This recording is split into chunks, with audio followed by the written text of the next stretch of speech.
streaming. So now, okay, so let me go over this with you.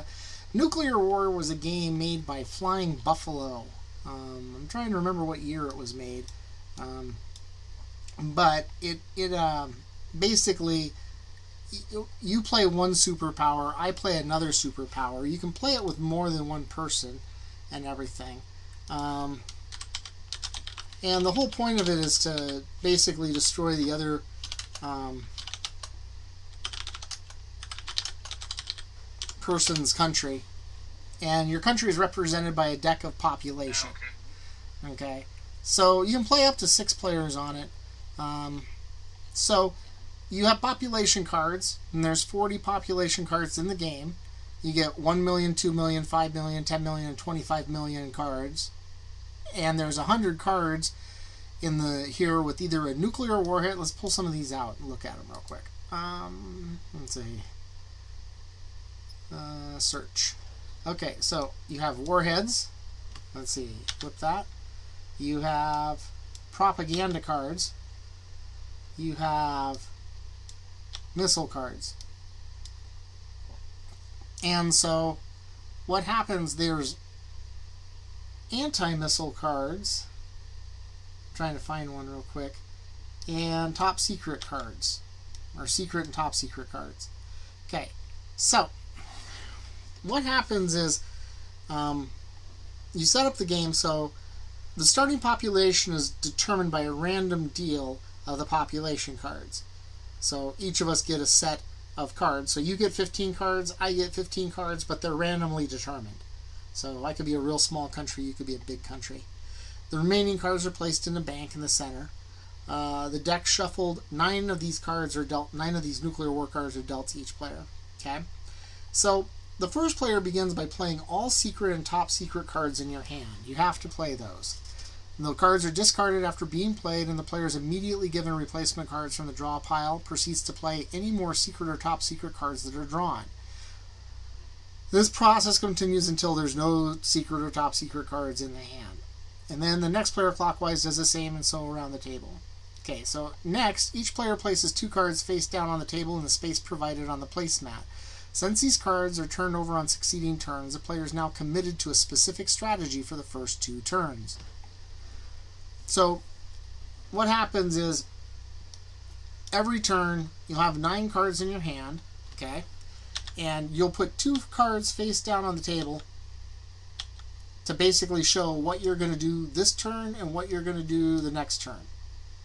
Okay, and then every sweep turn you put another card down. You flip the cards. So like propaganda card, 10 million of yours come over on my side. Okay. Next turn, I can do a radiation test and just blow the bomb. Doesn't do any damage to anybody, but it wastes the card. Okay. The reason you do that is, and sometimes you do test missile launches too. You know. So before you start shooting other players, the reason for that is because you can play propaganda cards. So as long as you're at peace, you can keep playing propaganda cards, which means you can steal people. If there's a state of war, the card is discarded with no effect. Now, the delivery system cards have to be played before a nuclear warhead card, or the warhead card. So, do you specify whether you play system? What was that? You broke up a little bit. What was that? Do you have to specify whether you're playing the delivery system as a test? So, like, can I play like that missile and just no comment, and then the next one I get to decide whether it's a bomb or not without you knowing ahead of time? Yeah, but you got to plan out 2 turns. So yeah, if I, you can trick me like that, and that can cause some real problems. That's one of the things, is trying to flip people out. So let's see. There's bombers too, so you can reuse bombers. Bombers can attack in multiple successive turns until it's dropped warheads equal to its payload, or until the next card turned up is not a warhead. So like if I have a bomber that can do so many bombs and I keep putting cards after it, I can keep putting warhead cards after it until it reaches the level of the bomber's ability. You also have anti-missiles too.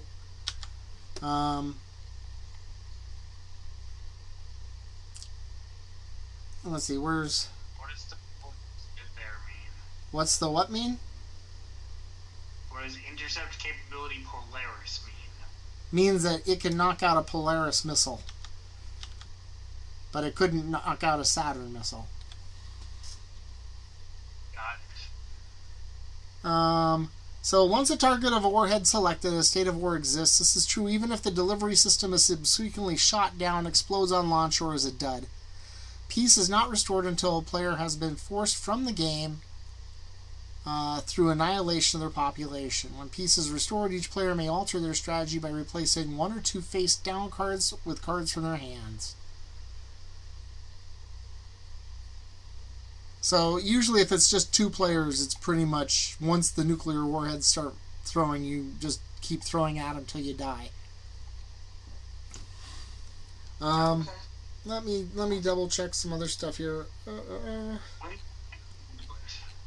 So it's a lot easier. Let's just go ahead and try it out real quick. Let's see. Reset. Okay. Sometimes I hate this system because I keep forgetting. You know, there's all sorts of shortcuts on how to do it, but I so rarely.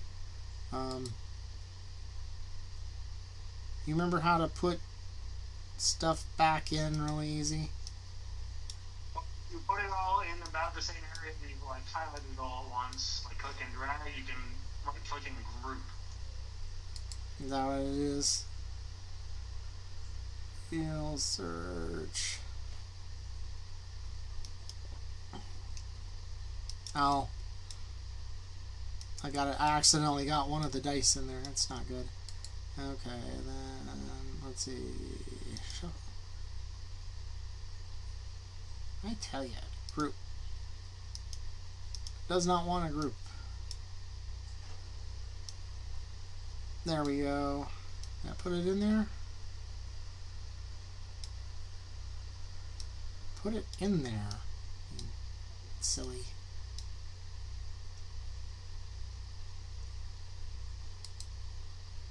You know, this is one thing Roll20 has. It's a bit better. You can just go ahead and click on it and just have it add everything back into it. Shuffle, cut, split, deal, search, custom, toggle, tag, save, color, physics, flip, rotate, scale, scripting, clone, copy, delete. Let's see. Objects. Don't want that.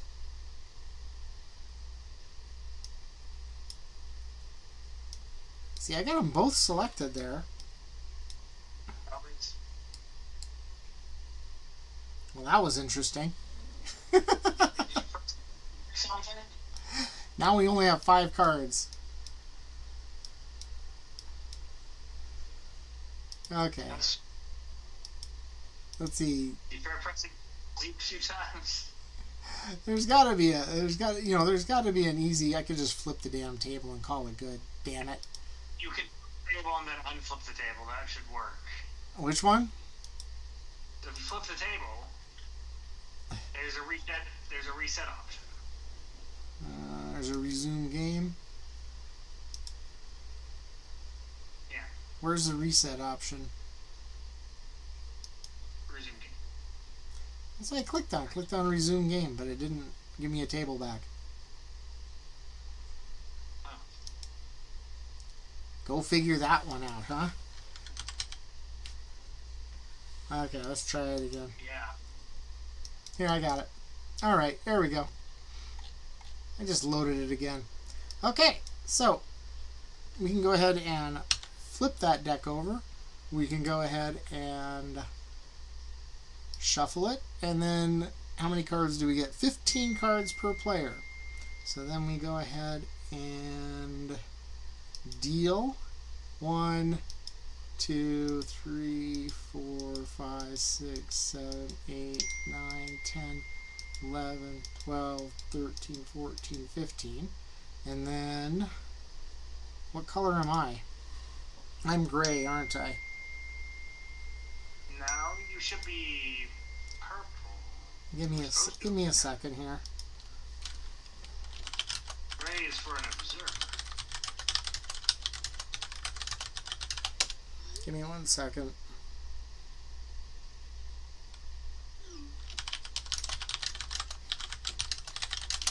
Alright, let's see. So the thing at the bottom. Right. Should be color. Oh, I can just draw. Can I? No, I can't draw. Let's see. It's not. I could, couldn't I? 1, 2, 3, 4, 5, 6, 7, 8, 9, 10, 11, 12, 13, 14, 15. Oh, I'm white. My glove's white. That's why. Okay, so let me zoom out. Let me put these down here in my hand. Okay, so now look at your card deck. Anything that's a secret or a top secret, you have to play first. Those would be in the other. Now, all I have now are population cards. Oh, that's right. That's right. We're just doing population right now. Sorry. I keep forgetting. That's why this broadcast is called Playing ADHD with AD&D, or AD&D with ADHD, because I have no idea what I'm talking about. Okay, 9 cards now. So now I can deal 9 cards to you, and you're green. 1, 2, 3, 4, 5, 6, 7, 8, 9. Did we shuffle those? I think we shuffled those. And then I can deal me 9 cards. 1, 2, 3, 4. I don't know if I'm getting the cards. Maybe I'm not. Let's see.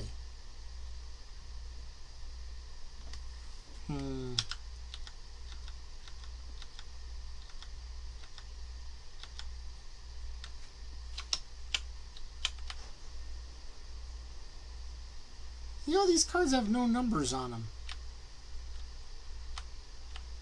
Ones. Do you have numbers on your population cards? I definitely do. You could try flipping them over. I am. That'd probably help. I'm flipping them over. All I got is this nuclear symbol on mine.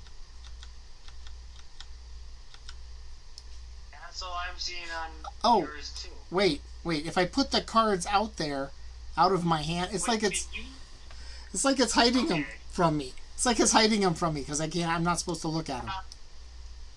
No, what's happening is that the cards are in the purple player's hand, and you are currently registered as a spectator. I'm ready. How can I be registered as a spectator? It's my game. You're gray. You're gray. Pick a different color. Pick purple. Okay. Well, now that you've seen all this stuff like that, I tell you. You could read it when you dropped a bunch too. There we go. All right. There I am. You can see them, right? And all I see is the nuclear symbol. Okay.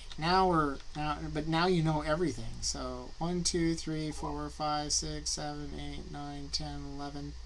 Okay. 12, 13, 14, and 15. Okay. Now, did you get your other card? You got your other cards, right? Yeah, I got mine. Okay. So now. You can deal them the purple, and they should actually go into your hand. Yep. Now I can do that. Yay for not knowing what the hell I'm doing. 1. I don't know when the dice do anything. What? When did the dice come in? 6, 7, 8, 9. The dice come into when you actually launch stuff and hit people. Okay, so now, first thing you do is all top secret and secret cards.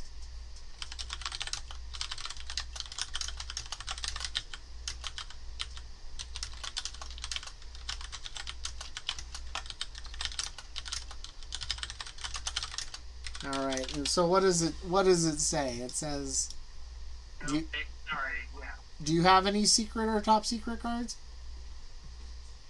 I do, in fact have a secret card, except that I have accidentally...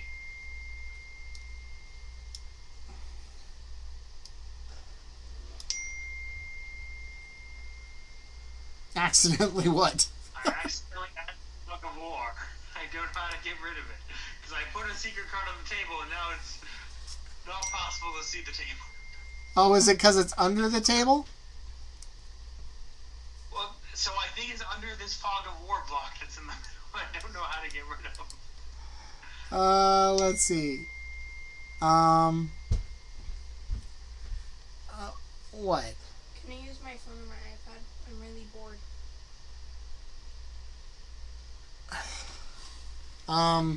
See, there's a card. I can't really do anything on my phone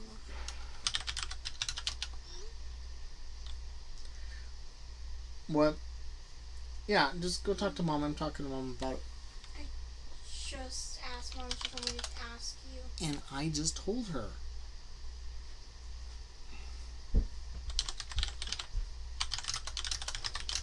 Alright. Did you find it yet? Or let me see. Oh, it's on the table now. You see it? There it is. There's your card. I don't know how to fucking... Look at it. I don't know how to get rid of this frickin' Fog of War block. Do you see the black rectangle on the table? Is that what it is?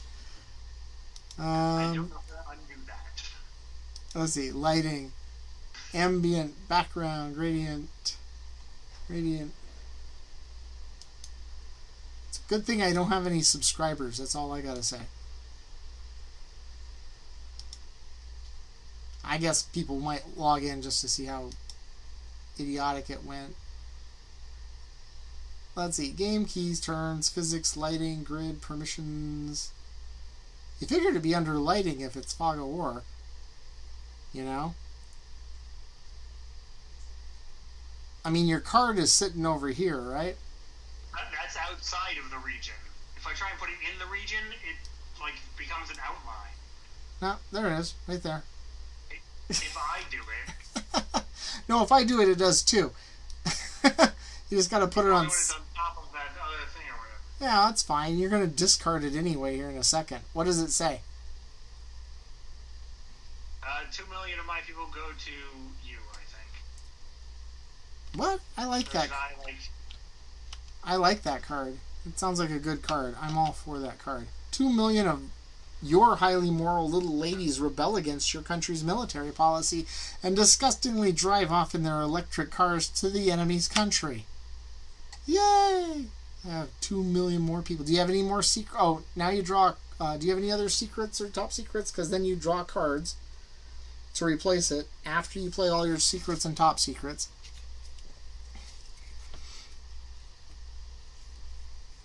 Okay, I'll draw a card to replace it. Okay, you're all out of secrets and top secrets? Well, I might draw one. Well, that's true, you might. And then you have to play that right away.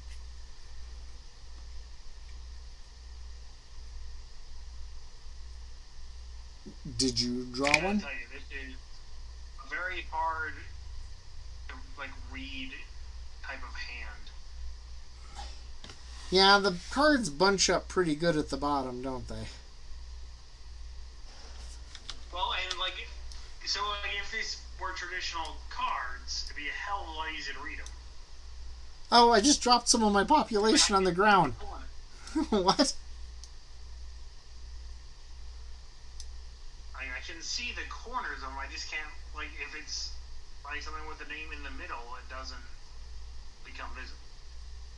Well, if you move your hand over it and then you push, like, the Alt key or something, it makes that one card pop to the top.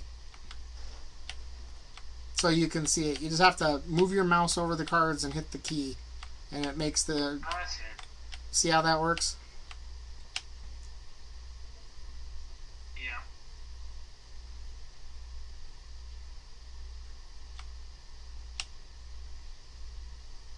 So did you get another... Not get another secret card, no. Okay. So now, if I remember correctly... Now I'm confused. Okay, so... the process... Okay, so then You have 9 cards, no secret or top secret cards in there, right? So then I do the same thing. So my first one I'm going to play is I've got this secret card. And we'll flip it over. I put it in the green player space. So there's a secret. And it says that, what does it say? It says, enemy ambassador gets drunk at the UN party and your country loses 1 turn to restore diplomatic relations. So basically you lose your next turn. And I have a second secret card that says, your Cold War prestige soars due to being the first on the moon. 5 million of the enemy defect to seek aerospace jobs in my country. Woohoo! So you have to hand me over 5 million. You lose a turn, right? No, you lose a turn. Can you read the text? Does it say you or your enemy? Enemy ambassador gets drunk at UN party. His country loses 1 turn to restore diplomatic relations. Okay, that's not what you actually read the first time. I'm pretty sure. I can rewind it if I need to, but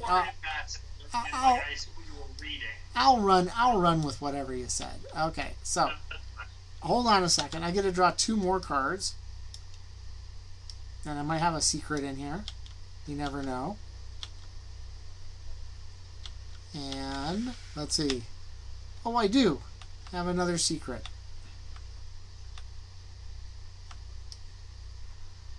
And this one says, let's just say 2 million of the enemy's beatnik pacifists protest nuclear war and defect to my country. So your beatnik.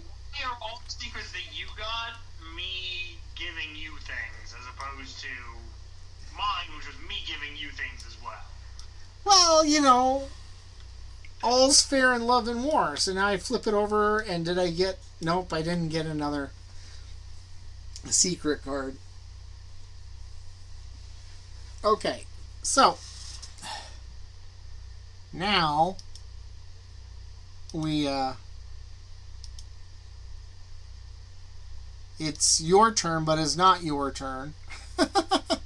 Because, so... automatically given draw. To give you some population. What population did you get for the last thing? Was it 10? Was it what? You got the population for that last secret. How much was it? It was like 5. No, 2 million. 2 million of your enemy's beatnik pacifists.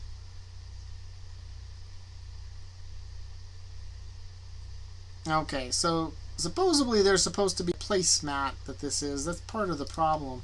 I don't think all the well, that was good. Whoops. Might need to start over. Well, that would be better for you, wouldn't it? Because, you know. I mean, I don't know how you're gonna undo that because now my cards are gone. Well, now they're there, but they're sideways. They're in the deck sideways. Hold on, let me see if there's a better version of this game, because this module is not the greatest. No, there's no other version of nuclear war? You gotta be kidding me.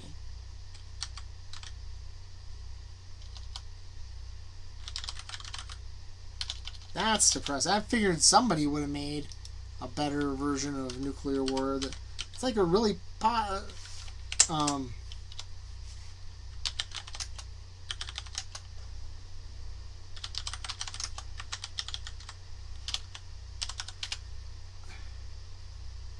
can't believe that they only have 1 person out of all of the massive amount of modules out there. 1 person put this together, and there's no playing mats. Just these things, because you're supposed to have a playing mat that you play on, because you can put down. Let's see.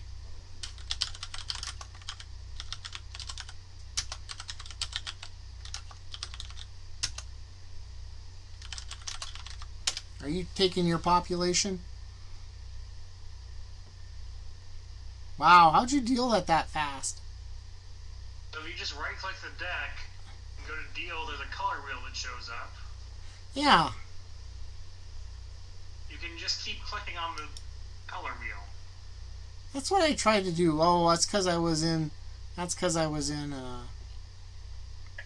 yeah. Yeah, that threw me off. Okay. So, let's see. Ba-dum.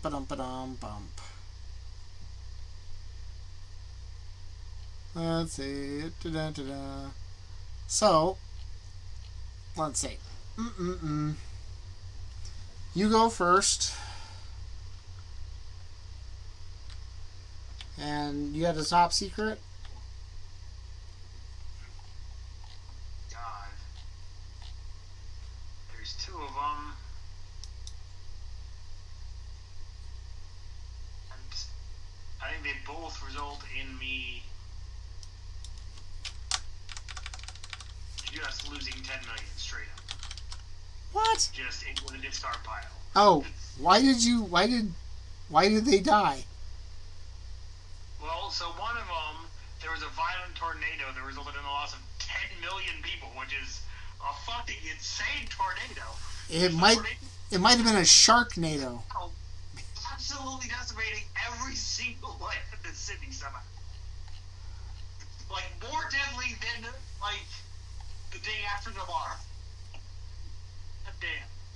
That is pretty... That many people, huh?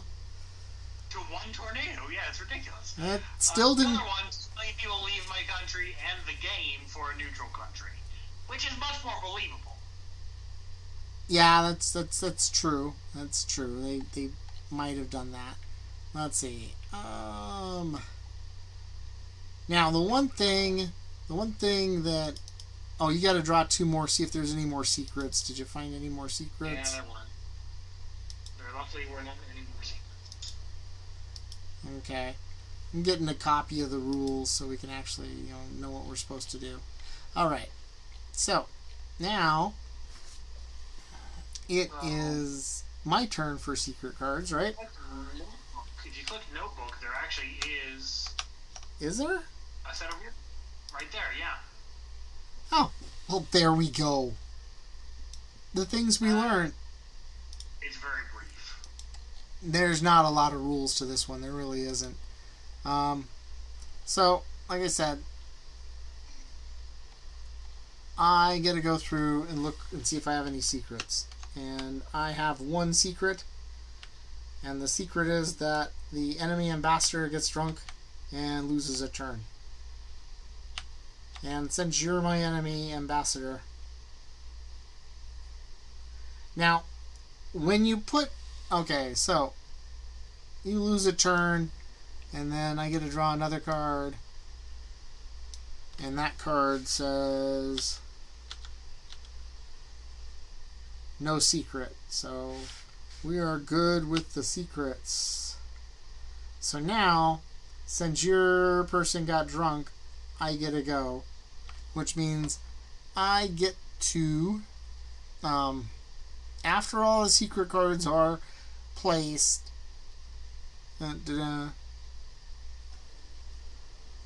each player then makes his first strategy decision by playing two cards face down on the table in a way that clearly marks which is first and which is second. So I think we should put the first one at the top and the second one at the bottom. What do you think? Our respective tops and bottoms? Yes, our respective... Okay. Now, these cards will be turned over on succeeding turns, thus the player has committed himself to a specific strategy for the first two turns. We'll call these cards the strategy track. The player who chooses to prepare for war places a missile, bomber, or other delivery system card in the number 1 position, and a compatible nuclear warhead card in the 2nd position. Data on the cards themselves indicates how they can be combined. Only when the cards are positioned and played in this order can an attack be started. You can play propaganda cards first instead of weapon cards. Once the strategy has been turned, the owner draws nuclear war cards from the center deck and places them in his hand until he has 10 cards, counting the face down cards. If he drew any secrets, he deals with them as above, eventually drawing other cards as replacements. He then places a third nuclear war card face down on the strategy track behind the other two and turns up number 1. So, basically, it works like this. I pick out 2 cards to put down. Yeah, go ahead. I'm trying to think of how I'm going to do it. Do I do that as well? Or Not yet. Okay, so I do that. And then I do another one. And that's a tough call.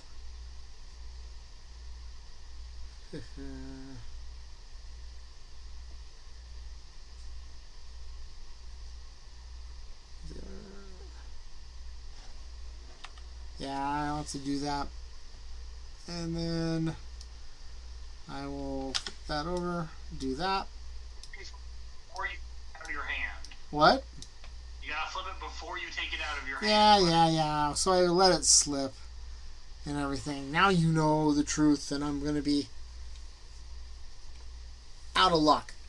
Okay, but anyway, so now that I dealt the 2 cards, Right.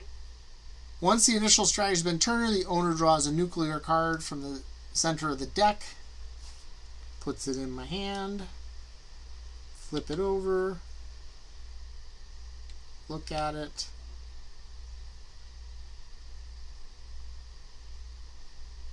Okay, no secret, so we're all good to go. And then I put another one.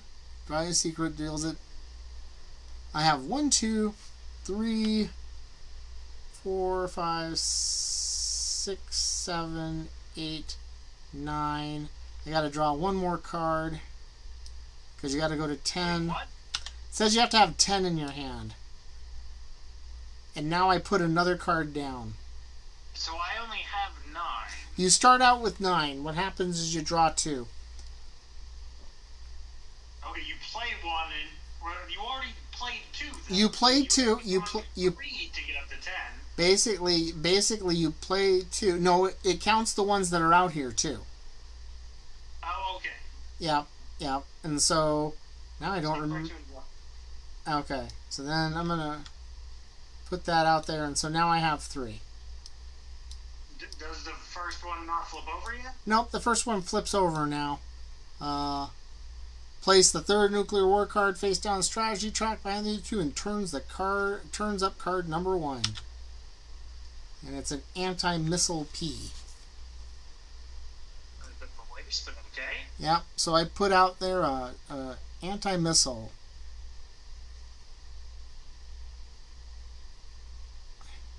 So I will put mine 2 out. And then I draw.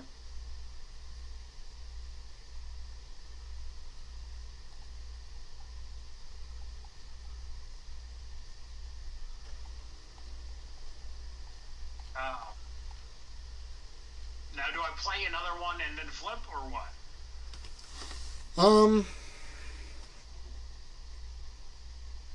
Now, yeah, you have to put another one down in your... Now, you have to count the ones on the table, and the ones in your hand should have 10 total.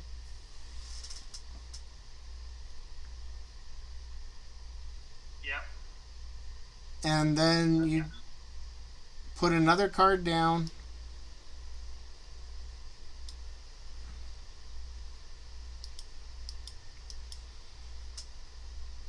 So we have 3 cards in plan. I place a deterrent card, so now you know I have something there that can stop you using a Polaris missile.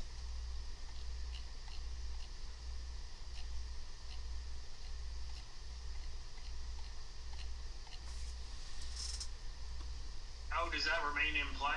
Yeah. Okay. Normally when you have a playmat, you can put like 1 or 2 of defensive missiles out there, if I remember correctly. But we don't have the playmat because whoever made this game module didn't do a great job of it.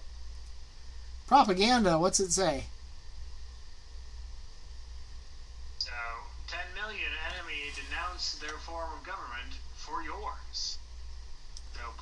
10 million population. You know, I don't want those people anyway. Traitors. Thank you very much. I hope they all die. Okay, so now... So do I put discard? Hmm? Did I put this in the discard or what? Yeah, that goes in the discard. And then you... we move up the cards. And then... Basically, I draw a card, because that's... Because right now you need 1, 2, 3, 4, 5, 6, 7, 8, 9... 9, yeah. If you just right click, you can click draw, and then it'll actually go into your hand face up. Okay, gotcha. I'm going to draw it. And now I don't remember what the hell these cards were. You look at them. What? Stop looking at them. They're face down. No, I can look at them if I want to. Don't tell me If you don't remember the strategy, that's your own fault, Michael. Oh, don't even. Don't even. You know, I need to play with Richard. He's older. Okay, so... This is nuclear war, Michael. This is a serious business. It is, and I just launched a Polaris at you, so deal with it. Okay. So I draw. Put that on the pile. Draw. If it's a secret or a top secret, you have to play it right away. It is not. And then I put a card face down, right? At the bottom of the track. And then I reveal another propaganda card for 5 million because you have not yet actually launched it. Like, Yeah, we're not at war. I haven't dropped a bomb on your ass yet. 5 million, huh? yeah. You know, I don't like those people anyway. They can go to hell. Yeah, so it's worth noting you can actually just stick it directly in my hand, like if you moved far enough forward. I don't want to. I don't want to come anywhere near your little country there, Josh. I'm not falling for your tricks. You know. You're in shock, I know, because I realize what you're doing, but that's okay. All right. You there? Oh my gosh. Yeah, I'm here. Oh, okay. I thought I already destroyed you with a nuclear weapon. Anyway, I'm going to move that over here.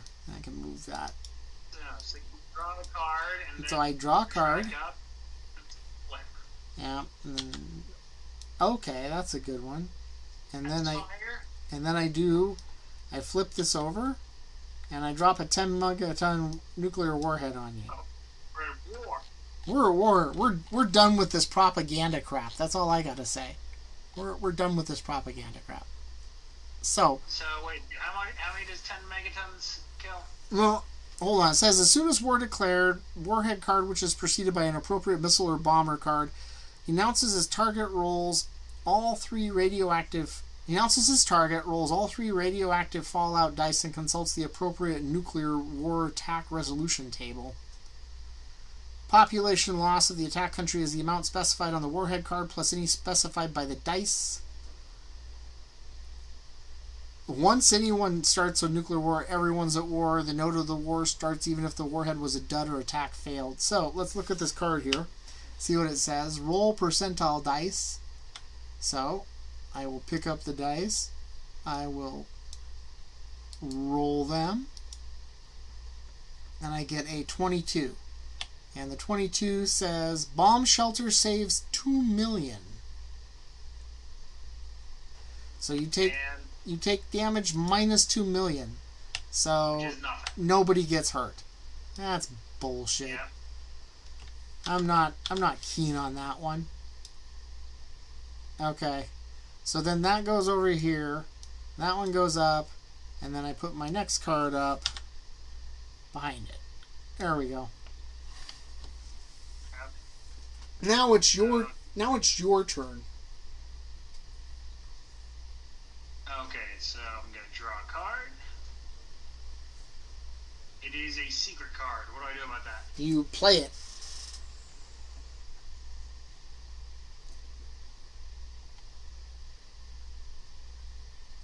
What does it say?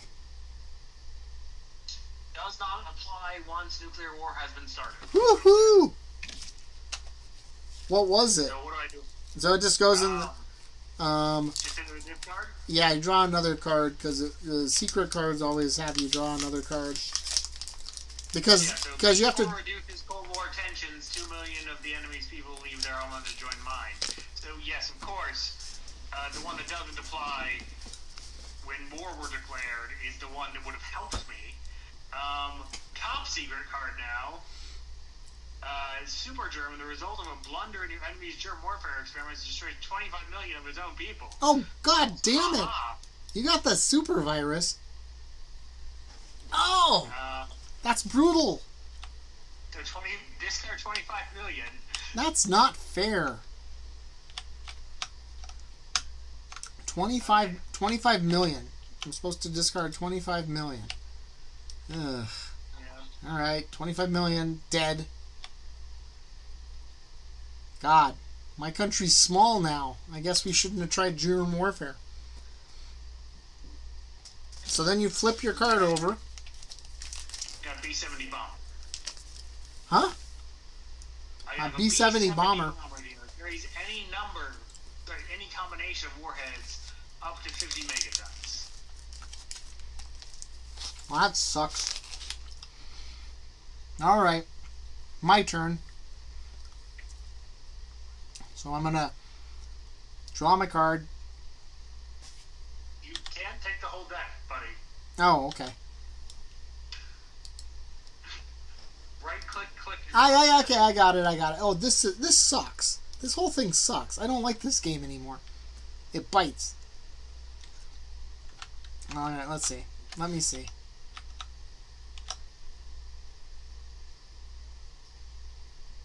Yeah, sure, I can get that and everything. So, move that one up.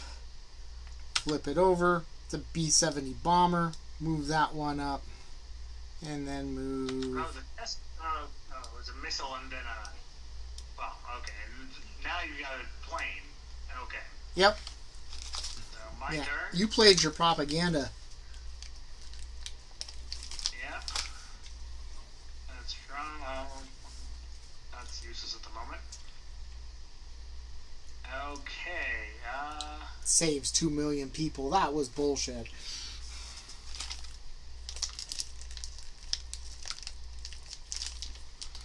So,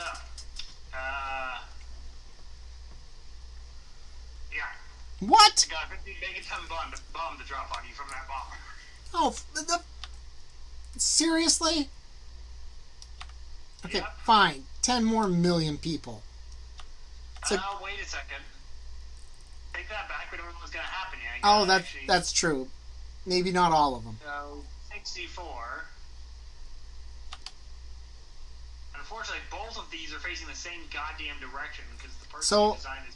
So, 64 is radiation, beta rays kill another 5 million. Screw you. Yeah, not 10 million, 15. Screw you. Super virus and that in one turn. That's it, dude. That's turns, thank you. What? That was 2 turns. Okay. Yeah, you and your propaganda basis. Alright, so now I'm going to take my card. I'm going to move it in here. Yeah, that helps out a lot. Not. Okay. And then I'm going to move my cards up. I'm going to flip my card over. Oh, wait, I got to put another card down first. Oh, sorry. And I'm going to flip my card over. 20 megatons. So that does 5 million people, but I got to roll the dice. And the roll of the dice is 80, which means lethal dose of gamma ray kills another 10 million. Yeah, so take that. Another 15. Okay. So you lost 15, just like I lost 15. There's 5. And there's 10.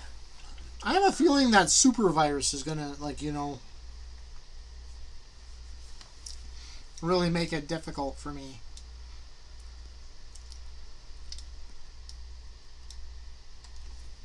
this propaganda is going to make it difficult for me if I keep drawing these. Okay, let's flip this, place it at the bottom of the queue, and another 20 megatons for you. That's at, what, 5 million? Normally 5. Let's see if we can do more than that. Nah, let's see if they're all saved. It blows up in your country. Ooh, a 1. That means missile booster explodes on launch. If attacking with anything other than a bomber, attacker takes damage. Wait a second, that's your bomber, isn't it? It is my bomber still, yes. God dang it. How many people? 5.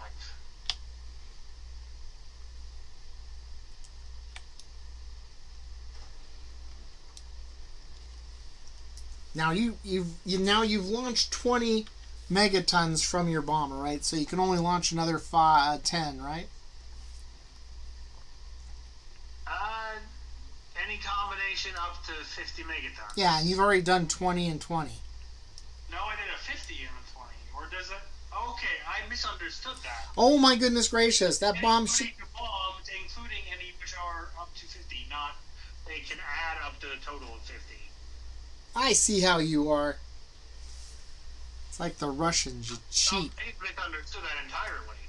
Yeah, I got I that. have options that I could use other than that if you would, like, let me change my frickin'... No, that's okay, I don't mind. This time. Well, so, it's important to know, because of my misinterpretation, my next cards are all bombs. Which doesn't actually work, apparently. Okay. Because what apparently already used up. Alright, here's what we're going to do. Okay? There we go. Now. Oh, that's losing.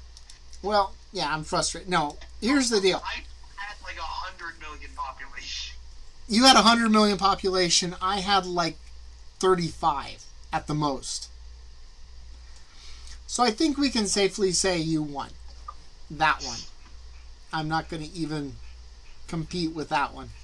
I will say that this module, is not good at all.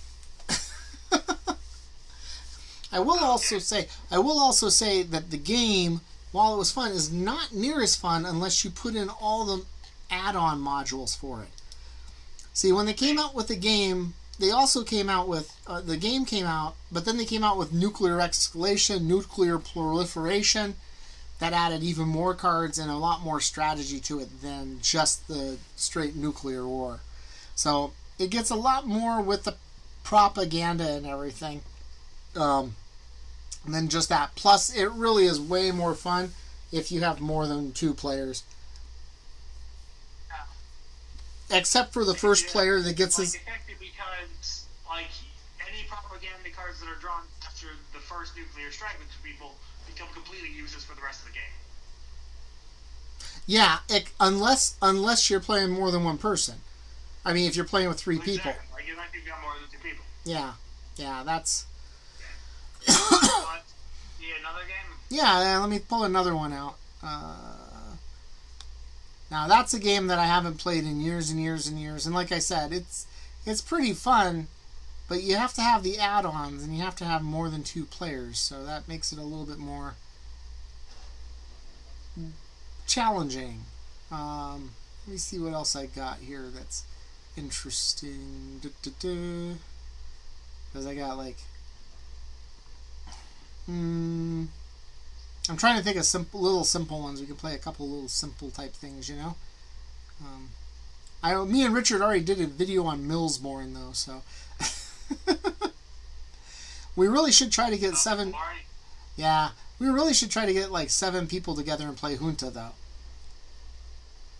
Except that game can make people, enemies in real life. So you got to be a little careful with that one. Is it like diplomacy? Yeah, it's like diplomacy, but even more backstabby. God damn, that seems hard to do. Well, it's like diplomacy, a little bit more backstabby with more hardcore politics combined with a small war game. All in one. So it's interesting. Sometime I'll show it to you. It's really pretty fun. I've only played it like twice, and when we played it, my wife assassinated me in the first turn, and then everybody else ganged up on me because it was my game, and everybody was like, well, it's your game, so you're going to win because you know everything. And I was like, no, I'm not. I haven't played it ever. And they're like, okay, here we go. This one will work. This one looks like it's set up pretty good too. Open. Okay. Looks like is that everything was for a second because the background hadn't loaded. Yep. Looks like everything was just scattered everywhere. Yep. So this is the awful green thing from outer space. Okay. It was made by Tom Wham. I think it came out in let's see, what year did it come out? It was one of the first games I ever wanted to buy when I was a kid. But 1979, we went to the store and they had this one, and it was one of the first. TSR put out a longboard games, like Parker Brother games, and this is one of the ones that they put out. But it was too expensive, so I ended up getting a game by Tom Wham, a guy who did this one called Snit's Revenge, which is a really good one too. It's a little simpler, but this is good. So what happens is there's a comic book you can read that goes along with this, which is really funny. But basically, one player plays the green things, and the other player plays the ship crew, trying not to get eaten by the green things and everything. So, let's see. Do they have the rules on the iPad? Let's see. What? Reinstall Chrome to stay secure. Okay. Well, the iPad doesn't have any rules on it, so I'll open up the rules here. Let's see. Where's the rules? So, do you want to play? Do you want to play the crew, or do you want to play the? So the iPad is very legit. Like that's just a virtual machine. Yeah, you're supposed. Yeah, you're supposed to. Have you never seen this? I haven't done a module on this that just have like an actual freaking iPad in there. No, with like just browser access in game. Yeah, well, a lot of people do that. Let's see. But I'll go with whatever is simpler. Usually you have a better advantage when you play the. You have more of an advantage when you play the green things, because it's you just have a better chance if you play the green things, because let's see. Okay, so each character has a movement, a combat rating, and a attack rating. I'm trying to remember. Give me a second.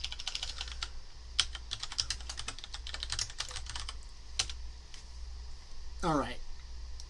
I don't want to tell you the wrong thing, so that's how it goes sometimes. Alright, but it's out of print. Go figure that out. Okay. So, So the movement allowance is the number in the top corner of the thing. The constitution is the number in the lower right corner, and the lower left corner is the number of dice you roll to attack and everything. So every character has like a different level and everything. You also notice over here that there's a weapons display. And you'll notice that there's weapons all over the ship. Now, the thing about the weapons is when I get a hold of a weapon and use it against one of the green things, what happens is I draw a random tile and put it on the weapon, and that's the type of damage it does. So I don't know which is the strongest weapon against the green thing. And some of the weapons cause the green things to grow or to split into more green things. So, I'm sort of at a disadvantage because of that, plus I'm scattered everywhere. Now, you have bags of green things in front of you. You have eggs, babies, adults, and fragments. Okay? So eggs turn into babies, babies turn into adults, and when adults get blown up, they turn into fragments, which then turn into babies. Okay? So you can really just overwhelm the ship pretty easy and everything.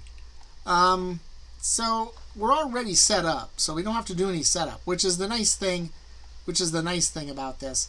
Now you get to roll 1d6 to determine how much you get in terms of eggs, babies, and adults. So roll a dice and let me know. D6? What'd you get? How many D6 do I roll? One. Just one. A 4. A 4. Okay, so you can, out of the bags, you can take 4 eggs, 4 babies, and 4 adults. And I'm screwed. Okay. See them at all? Huh? Do you get to see them? Yeah. Well, hold on. That comes out. So now you roll 1d6, and it tells you where you must place your first monster. And so what happens, you roll a d6, you'll put the first monster there, and the rest of the monsters are then placed one per area. Each one must go in an adjacent area connected by a passageway or hatch to one already occupied by a monster. No monster may start in a space with a crewman. I'm supposed to draw 4 of these, right? Yeah, yep. 4 babies, 3 eggs, 4 babies, and 4 adults. Oh, wait. Oh, no, wait a second. What did you roll, a 4? I rolled a 4. Okay, it's 4 eggs, 4 babies, and 4 adults. Okay. And it's like the worst mix that I could possibly get.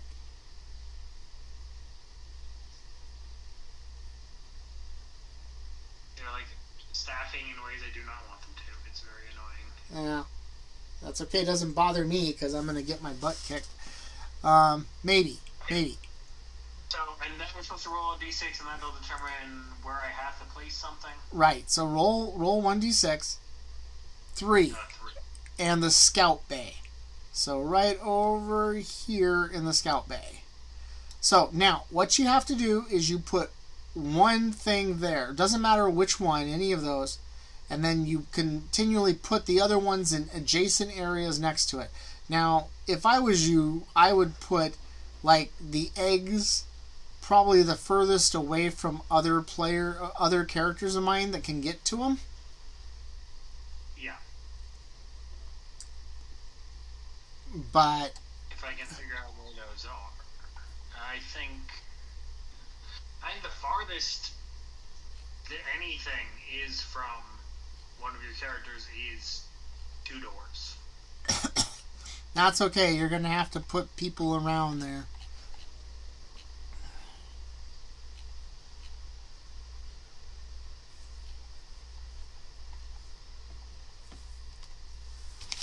Now, in order to win, All of these, right?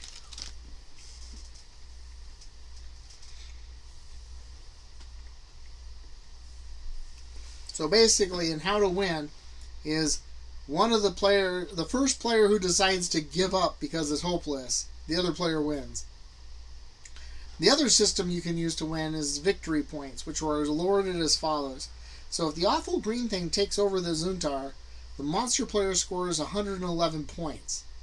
If the ship immediately blows up because of a successful self-destruct, the monster player scores only 55.5 points. If the crew escapes in the ship's boats, the crew player scores victory points for each constitution point of a crew that makes it home, excluding the robot and the mascot. If the crew destroys all the green things, the monster scores zeros, and the crew player scores victory points equal to the constitution value of the surviving ship.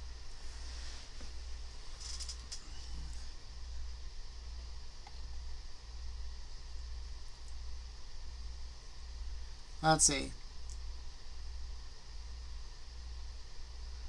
Any crew can make it to the ship's boat, may leave the Zuntar and attempt to get back home on their own. Will carry 2 crew. The scout carries 2, saucer 4, and the cockboat carries any number. Okay. Before the crew abandons ship, you can set the engines to overload, blowing up the Zuntar. Captain, first officer, engineer, officer, or pilot must be one of the bridge crew for 1 turn and must not attack on that turn. And then I can initiate self-destruct.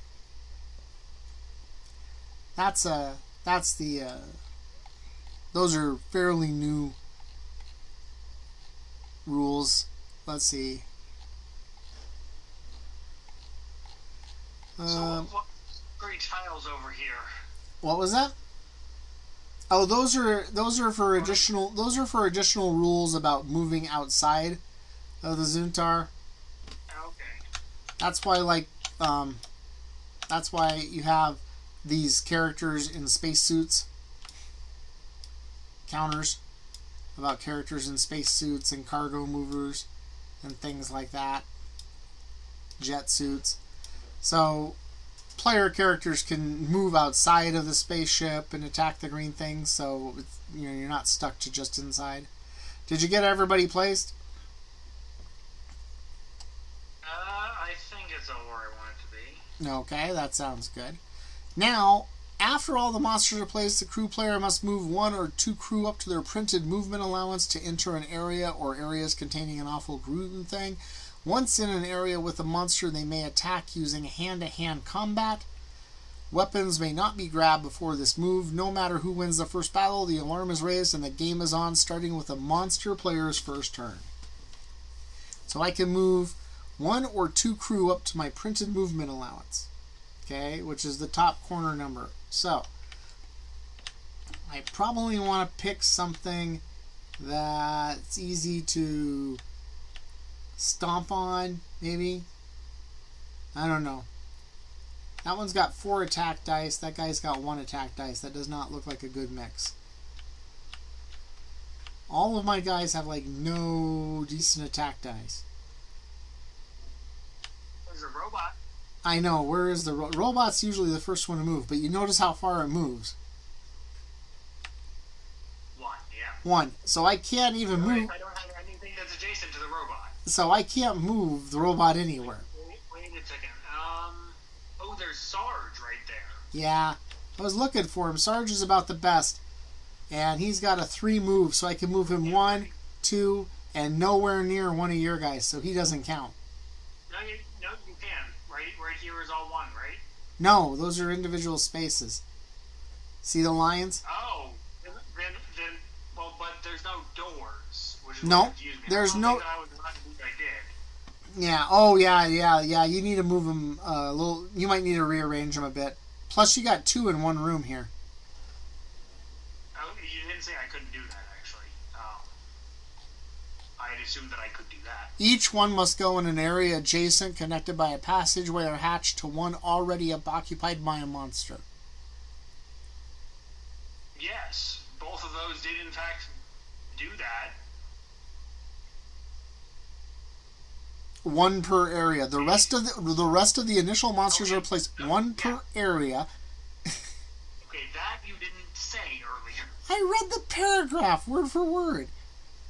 Okay, I might have missed the 1 per area. I might have missed that sentence because I might have skipped to the next sentence. So, that might be the case too. Apologies to anybody watching this that, we're just sort of spacey tonight because, yeah, it's one of those things. Nobody's going to watch this for an hour and a half, though. Somehow I got people to watch 247 minutes of my YouTube channel last month. I'm like, who the freak was that, Where am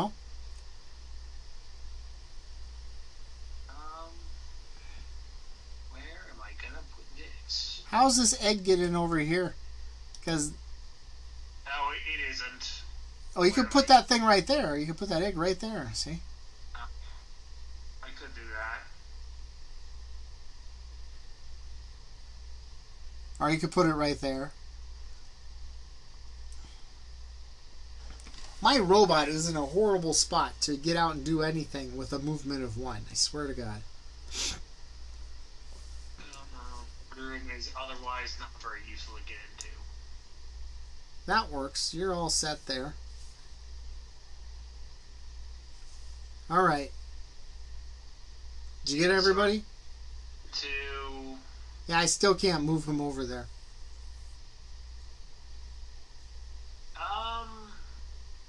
Yeah, I'm... The Oxley could do something. The first officer could do something. Captain whatever his face is. Captain Yed. I can move him. And it says I can... Do I... You can get him through the officer's quarters if you want, down to an actual alien. I must move 1 or 2 crew up to their permitted movement allowance. So I am only going to move 1. Well, the supply officer's got 2 move, but he only has 1 dice. See, they only have 1 dice, and they're with weapons. I want to keep them until the next turn, because then they can pick up a weapon and use it. Coxswain's got 2, but it'd have to fight something with a 4 dice. So I'm just going to... The Coxswain could go through the galley. He has 3 movement. Yeah. But the captain has to stop here, because there's an egg there. And he freaks out. And I get a roll for damage. Now, this is hand-to-hand combat. And so, hand-to-hand attacks. Make a hand-to-hand attack. Piece must be in the same area. Each piece may attack only 1 piece that turn, regardless of how many attack dice it has. Attacking player may choose to attack any or all of the opposing pieces in the area. And so, I draw... How many dice does he have? 3? Yeah. Okay. Alright. And so... I go ahead and roll 3 dice. Let's see. There's the... And I have to beat... How much stamina does that egg have? Alright. Okay. Total scored against the enemy piece is greater than its constitution. It's dead. Alright. So let's go ahead and roll 3 1s. What the hell? Nope, there it goes. And okay, dead. Now, several pieces attack 1 foe, all attack dice are added together. So, like, if I would have moved 2 people in there at 1 dice, I could have rolled 2 dice against it. So I got to keep that in mind. But right now, your egg went squish. Squish. Okay. Now... It's your turn to do your thing, which, as you notice on the thing, is grow. So you get a grow first. So you pick one of your 4 levels of monsters to grow. So you can grow fragments, you can grow babies or eggs. So you pick one of the states. Let's see. So if you pick fragments, which you don't have any, all fragments turn to babies. If eggs are chosen, all eggs turn into babies. If babies are chosen, all babies on the board are exchanged for adults. And if adults are chosen, each adult monster lays an egg.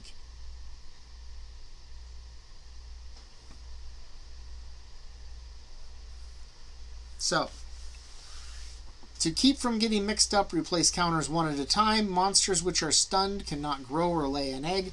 If there's not enough pieces to grow all creatures of a given level, the monster player decides which ones will grow or lay eggs up to the limited pieces provided with the game.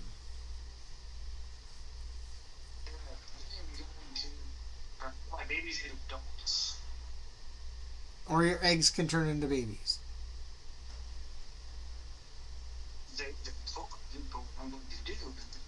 Okay, so you're turning all your babies into adults. Oh, God. This is not good.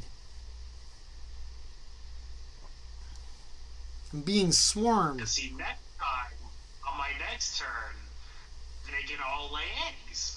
Yeah, I know. See? This is not good. This does not look good for the crew of the Zuntar. There we go. All right. Babies left. Now I get to move. Now you get to move. All babies and adults which are not stunned may be moved even if they've just grown or laid eggs. Babies may move only once area per turn. Adults may move up to 2 areas per turn. Eggs and fragments do not move. Monsters may always leave an area containing crew or an electric fence, but must stop immediately upon entering an area occupied by a crew or unless they are stunned or an active electric fence. So feel free to move your thing 2 spaces.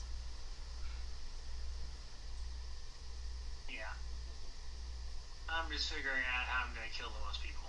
Yeah, thank you. I appreciate that.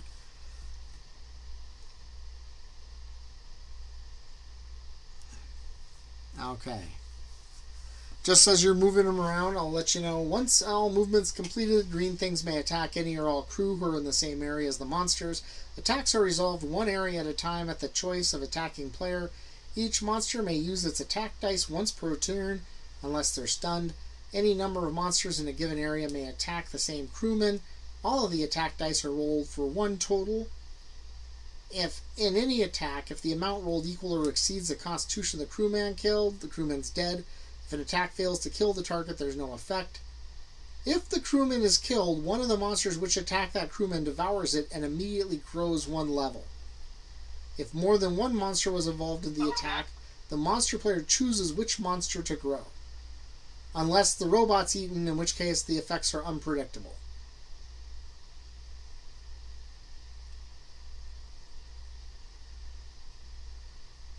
Okay, let's see. So...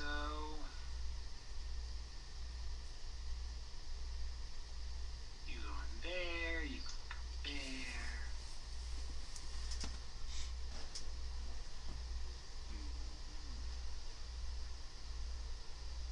Fuck. Indeed. I'm gonna have to put an adult thing on this stream because I said fuck. Oh my god. But seriously, characters in some serious doo-doo here. Okay, so which? Let's go left or right. Okay, so you're gonna do this one up here first, right? Yeah, shake them good. Yeah.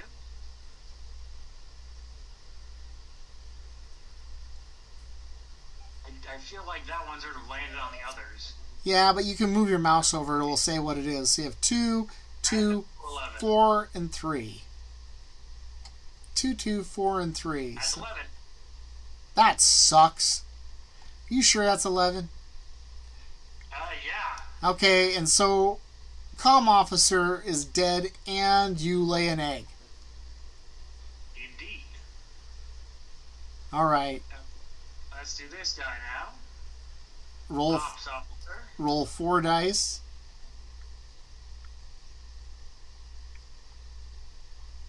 That's 13.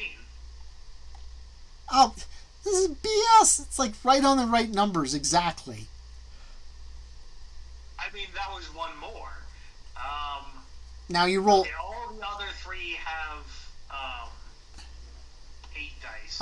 Unless you're going to attack 2 different people in here. I thought you... It says any number of... attacking only 2 of the people in there. It says any number of monsters in a given area may attack the same crewman. Doesn't say they have to. Yeah.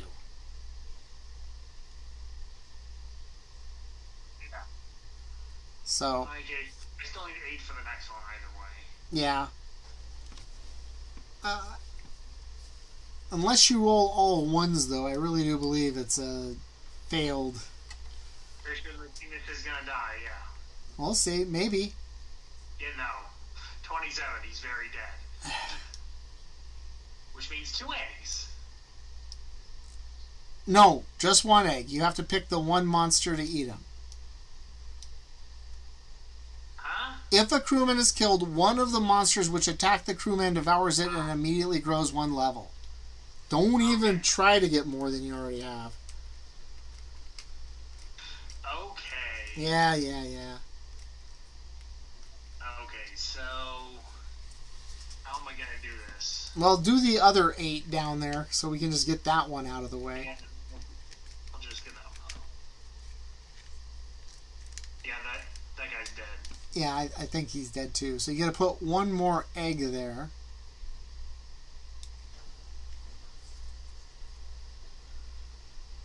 Okay. And yeah, I'm going to try and do these 11 guys separately. Okay.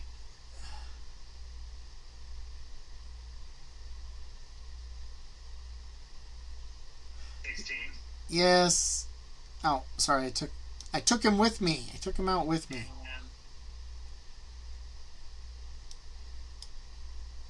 And 13. So you accidentally stacked these. I don't know how to unstack Here, I can unstack it. There you go. And another eggy. 2 eggs in there now. That sucks. No, there's just 1 egg in there. No, because you ate 2 people, so each of them ate 1. So you get 2 eggs in there. Okay, then after all attacks are completed, all stunned green things recover, turn their counters right side up. Okay, so, see, not all crew must be attacked, but all attacks in an area must be stated before any dice are rolled. Alright, so, let's see. Okay, so this half of the ship is pretty clear. Yeah, pretty much. I'm pretty... there's 1 Marine still alive, and then there's there's a pilot sitting alone over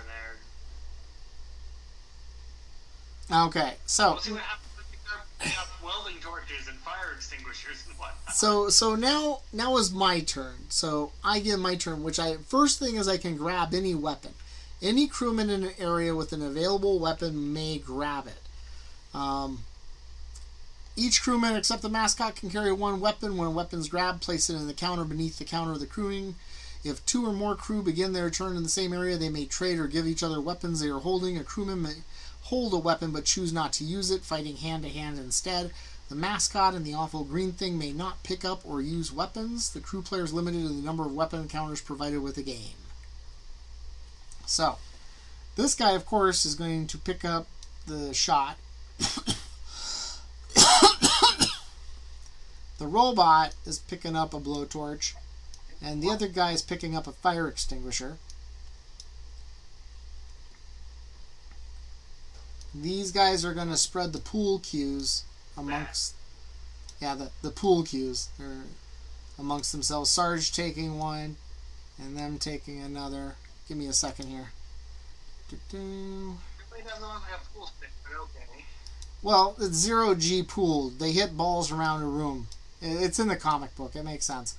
Let's see. Who's over here? Let's see. Sparks. First officer. So the first officer is going to take the stun pistol. Okay. The cook is going to take a can of Zigwurst, which is the food. Zigwort, which is the food. And the coxswain is going to take a can of... Actually, the coxswain is going to take a can of food, but the cook is going to take the knife. And I think that's all the weapons that can be picked up this turn. Seems like it. That's not good, but that's okay. So now I can move. All crew have a movement allowance printed on the counter. That's the number of adjacent areas that crewman can enter on a given turn. Movement is not affected by carrying a weapon, but a crewman may not grab a weapon during the move. May move any or all the crewmen each turn. They have to stop when they enter an area containing an adult, a baby monster, or an active electro fence. They always can leave an area no matter what is in it. Okay. So,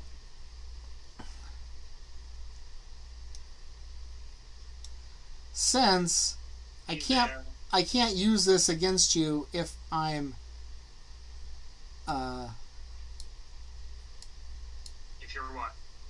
I can't move into another room because you'll move in there with me and attack me, and I can't use the hypodermic against you if I'm in there. So I'm not going to move him anywhere. Why can't you use the hypodermic? If I move into here, If you move out of the room, you can't use it. Got it. right, the next turn you're going to move in there, and it's not like I get to attack you beforehand. So, You're doing all the moves before you do the attacks. Okay. yep. And let's see, the ship captain's going to move 3. So 1, 2, 3. I could get close to the science lab and get the acid, but that's a little bit of a risk. I think I'm going to go back and get the stun pistol. 1, 2. Let's see. The pilot is going to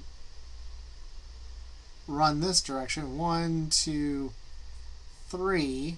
Still leaves them a target of monsters, unfortunately, but I can't get out of there.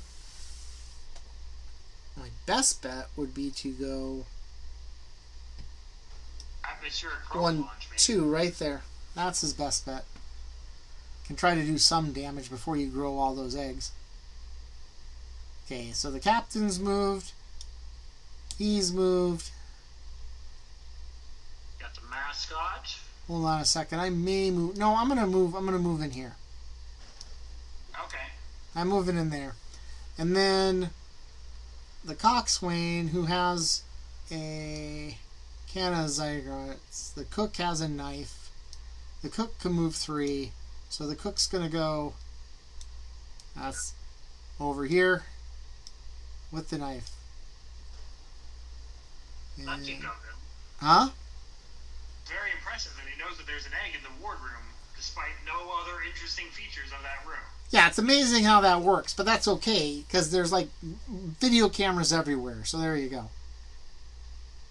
They're all psychic, clearly. Well, maybe he's hiding Where'd out. the Maybe coxswain go? maybe he ran in there to hide.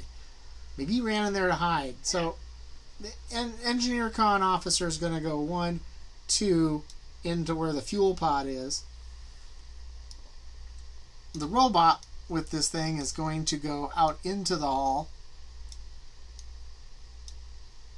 because, you know, that's the only way I'm going to.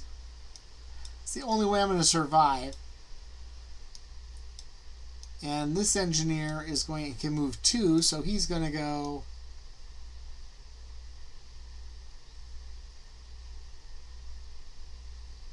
One, 2. No, he's going to go. That's going to get it eaten. Okay. What, you're going to get eaten anyway? Okay, thanks for the...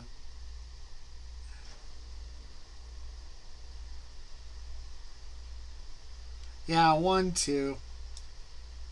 Let's see. Now, Sarge with the baseball bat, the pool cue, is going to go 1, 2. Man, I'm in a real bad position here.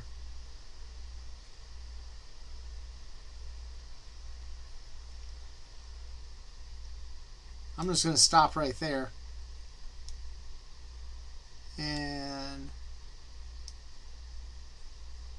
1, 2. I'm going to stop right there as well. The pilot's going to go 1, 2, 3. Actually, I'm going to move that guy there too. Because I might be able to sneak up behind you. Oh no, I gave away my secret.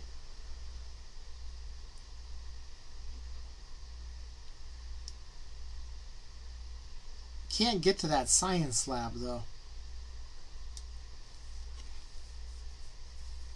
The supply officer is going to move here so he can pick up the net next turn.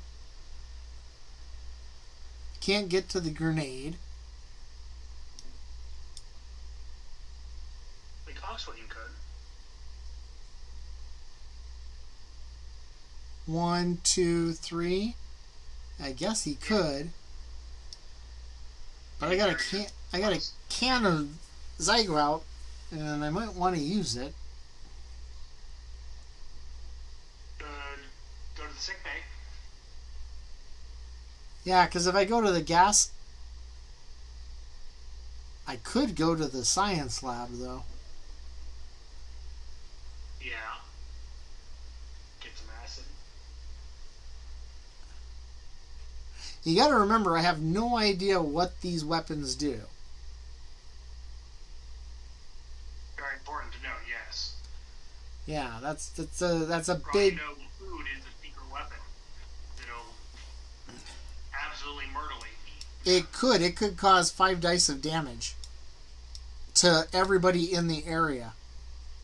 So if I went in here and used it and I drew the right chip, I could attack everything in here with 5 dice. Yeah, possibly. Which is not a bad idea. Sparks has 3. He's going to go 1, 2, and that way he can pick up either one of those 2 things. Yeoman is going to go 1,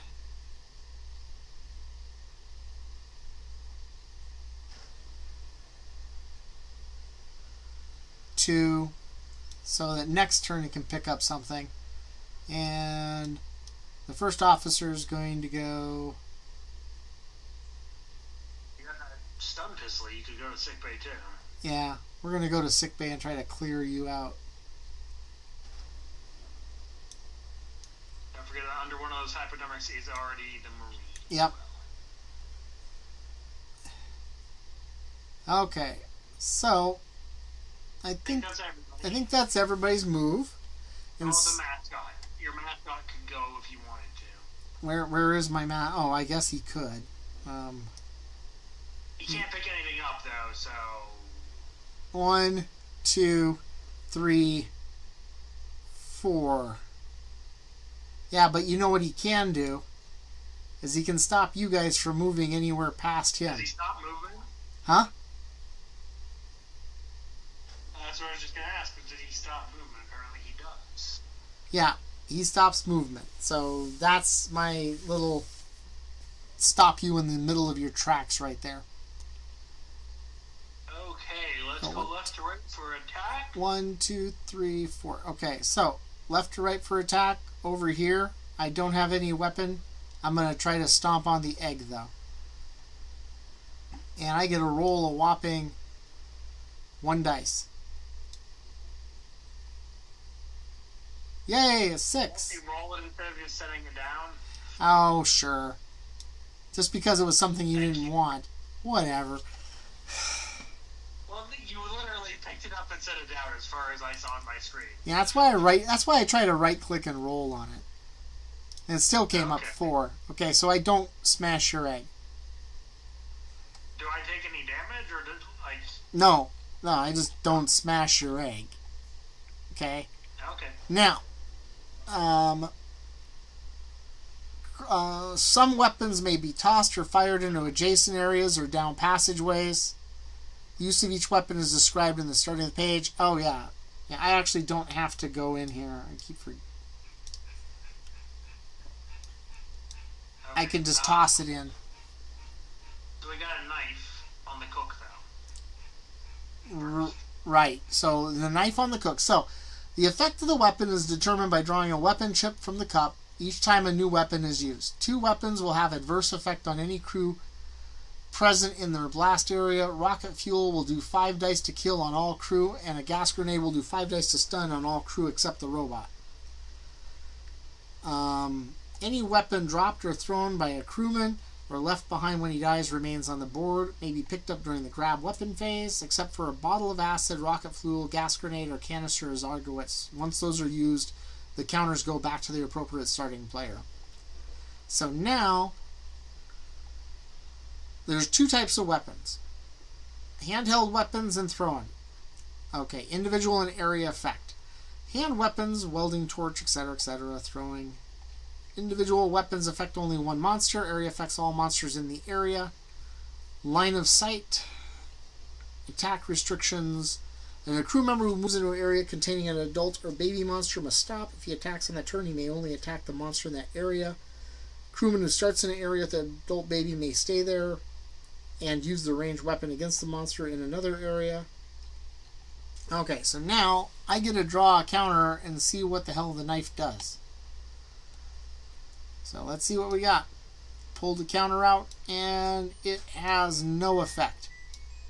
Great. So do you still get the 1 dice or no? Let's check it real quick. Weapon effects chips. 5 dice, no effect. Nothing happens when this weapon is used. It's useless. Counters for the weapon should be removed from the board. So it's just a hand-to-hand attack then, with a whopping 1 dice roll. Great. Here, take the knife. There you go. Okay, so I still got to roll my dice. Yeah, that didn't do any good, did it? Nope. All right. Want to write? Yeah, give me a second here. Let's see. Let's see. Da-da. Do you get to choose which attacks first? A knife, maybe. No, there's a special rule because they're using multiple weapons at the same time. So one person's using a hypodermic, another person's using a Pistol, and then someone's using the can of food. There canister. is throwing the canister of food in the room. So let's see. Yeah. Sometimes many weapons, both tried and untried, become involved in a battle. When this happens, all rules still apply. All attacks must be declared before any dice are rolled for the first attack. Various weapon effects are applied to the monsters in the following order. If several weapons are used on a given monster or group of monsters, the crew player already knows what the weapons do. All similar results are added together. If 2 or more untried weapons are used on a single monster or group of monsters in the same turn, a weapon effects chit is drawn from the cup. This is the effect of each of those weapons for this attack only. After that attack, the chits return to the cup. Crew has not discovered the effect of the weapon attack. So, the can of food is an area effect. So if I throw it in here, it affects everybody. The stun pistol and the hypodermic, though, only affect one creature. But since they're all being used together, let's see.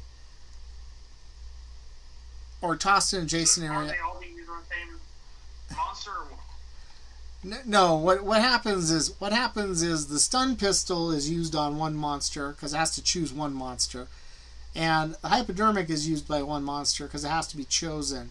But the can of Zygotes adds to it, and so basically we have no idea what the effects of these attacks are.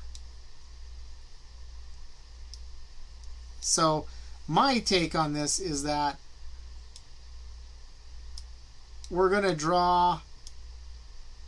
There's chaos going on. Declare your attacks, though. So, okay, so the cannon is being thrown in, but who are the other 2 attacking? Well, this one's going to attack this one, and this one's going to attack this one. Okay, so you've got 2 separate people attacking 2 separate monsters and also an area of effect. So basically what I do is I'm going to draw 3 different attack modifier chips. Yeah. One chit's only going to affect this one chit's only going to affect this one, and then the last chit is going to affect everybody. Yeah, but then you put all 3 back in the bag. Yes, exactly. So the first chit is grow, the second chit is 5 dice to stun, and the third chit is 3 dice to kill. So the hypodermic grows this guy. So do you get to lay another egg? How does that? Let's see.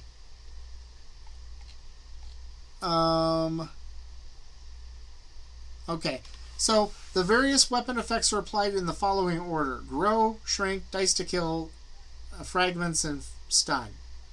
So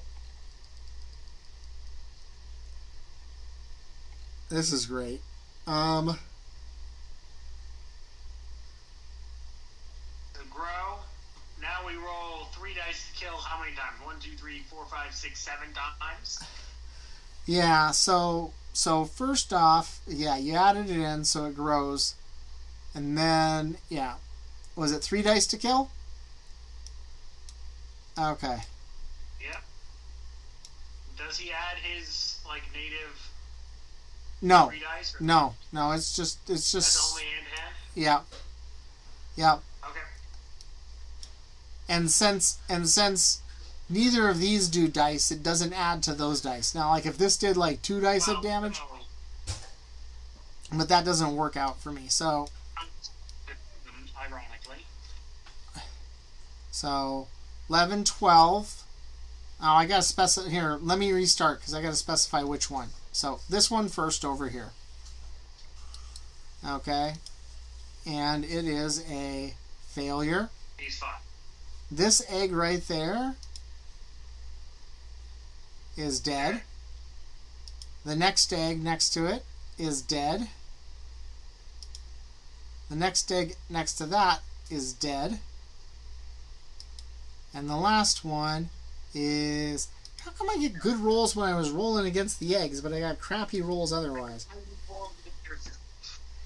So then... An 18 or 19. Which one? You need to roll against the Marine and the first officer. No, 3 dice against your 2 crew members. No, I don't, because it's food. It's not gas. You can only do... It only happens... It's floating. It's an area of effect. Does it not affect you? Not because it's food. It only... Okay, check it out. Dun, dun, dun. Where is it?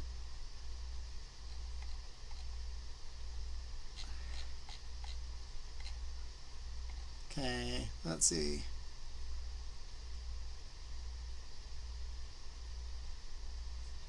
Okay.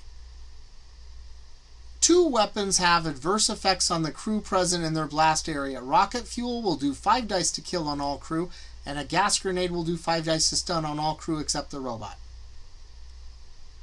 Okay. Huh? Do you get rid of the food canister? Yeah, I do get rid of the food canister, which is upsetting because well, I don't know what hell it does anyway, so I can put those back in the bag. I do get to roll 5 dice to stun against this one right here. Yeah. So I'm gonna pick my 5 dice up, and I'm gonna roll them. And what I get? 5, 6, 7, 8, 9, 10, 11, 12, 13, 14. Not enough. Fuck! Okay. And then I put all of my effects chips back in there, and I have no idea what did what to what. Great. Yep. I'm ready to that for you. I did... Those are the only combats. I did squash a bunch of eggs, though. Yep. Once my robot wades into the fray.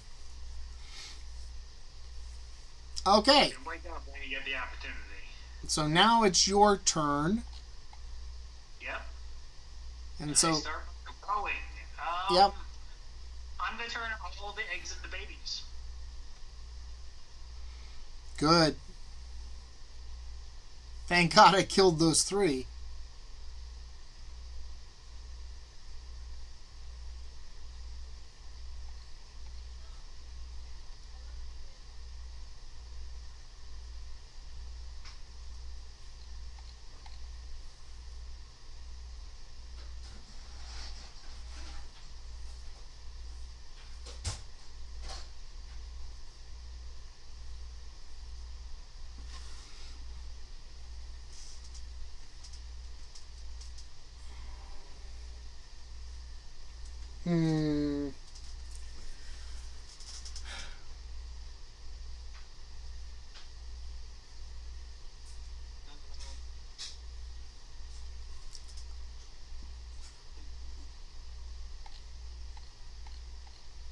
Was that where that was?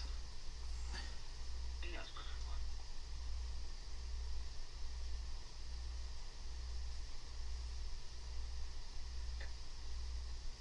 I think that's all of them.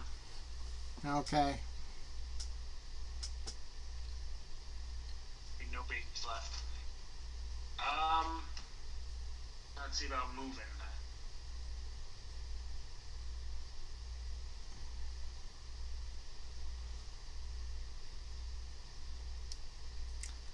This is not looking very good for me.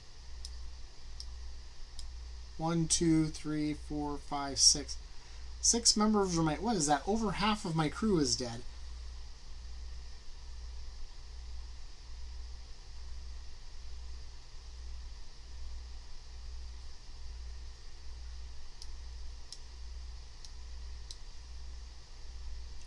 Oh, fucking crap.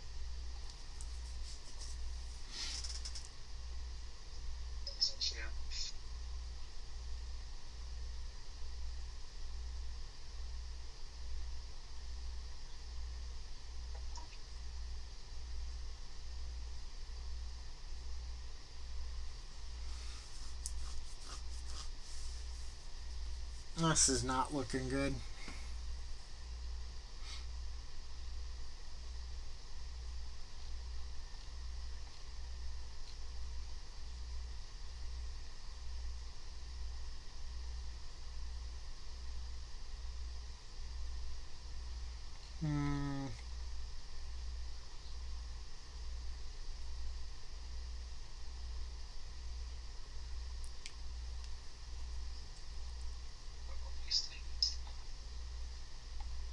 Actually, isn't looking that bad, just so you know. What?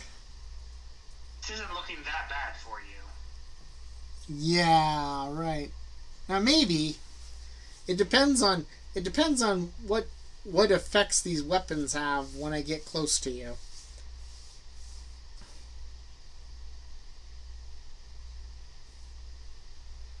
You know, if I have like a area effect weapon, like the can of food that I throw at you, and it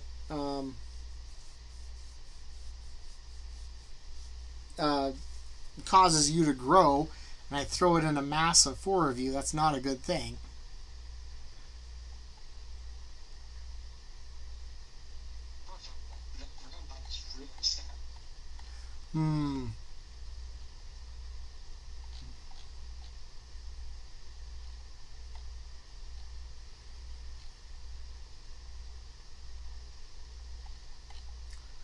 All right. What are you thinking? These guys don't want to do that at all.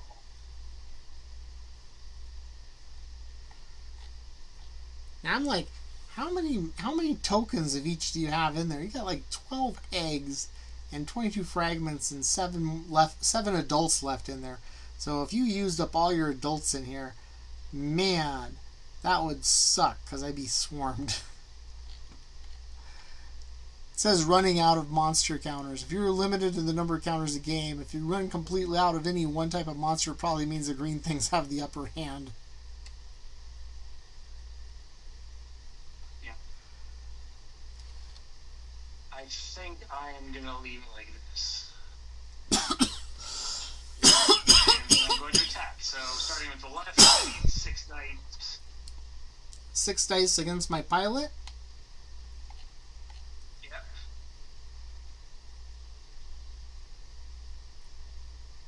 24. I don't know. That one's leaning right there. I'm not sure. That 3? Does that change it? No, I'm joking. No. I'm joking, okay? So, one of your creatures you can grow the baby into an adult here. Or you can have the adult lay an egg. Over here where you just attacked.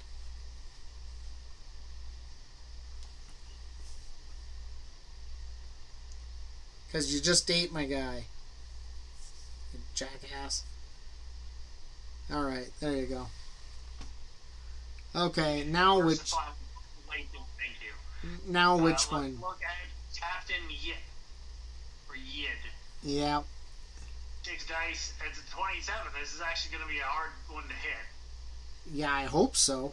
Shake those good. I don't want to see you dropping them.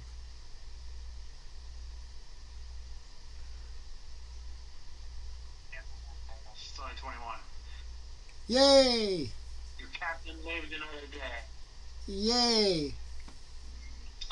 Your mascot is almost certainly dead, though. I don't know about that. You could really blow it. You rolled it off the screen. No, it's just over on the side. Now, from my screen, I had it moved so I couldn't see it. Looks like you lay another egg there, too. Yep. He was effective for what he did that turn, though. Now, eight dice against my coxswain.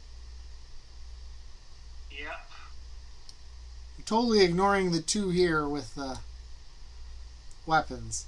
Going after well, the guy. now they have to come and get me. Okay, roll those dice. Let me just get all 4 next to each, or all 8 next to each other. Yeah, rub it in. 25. 25? See, that wouldn't have even killed your captain. God damn. All right.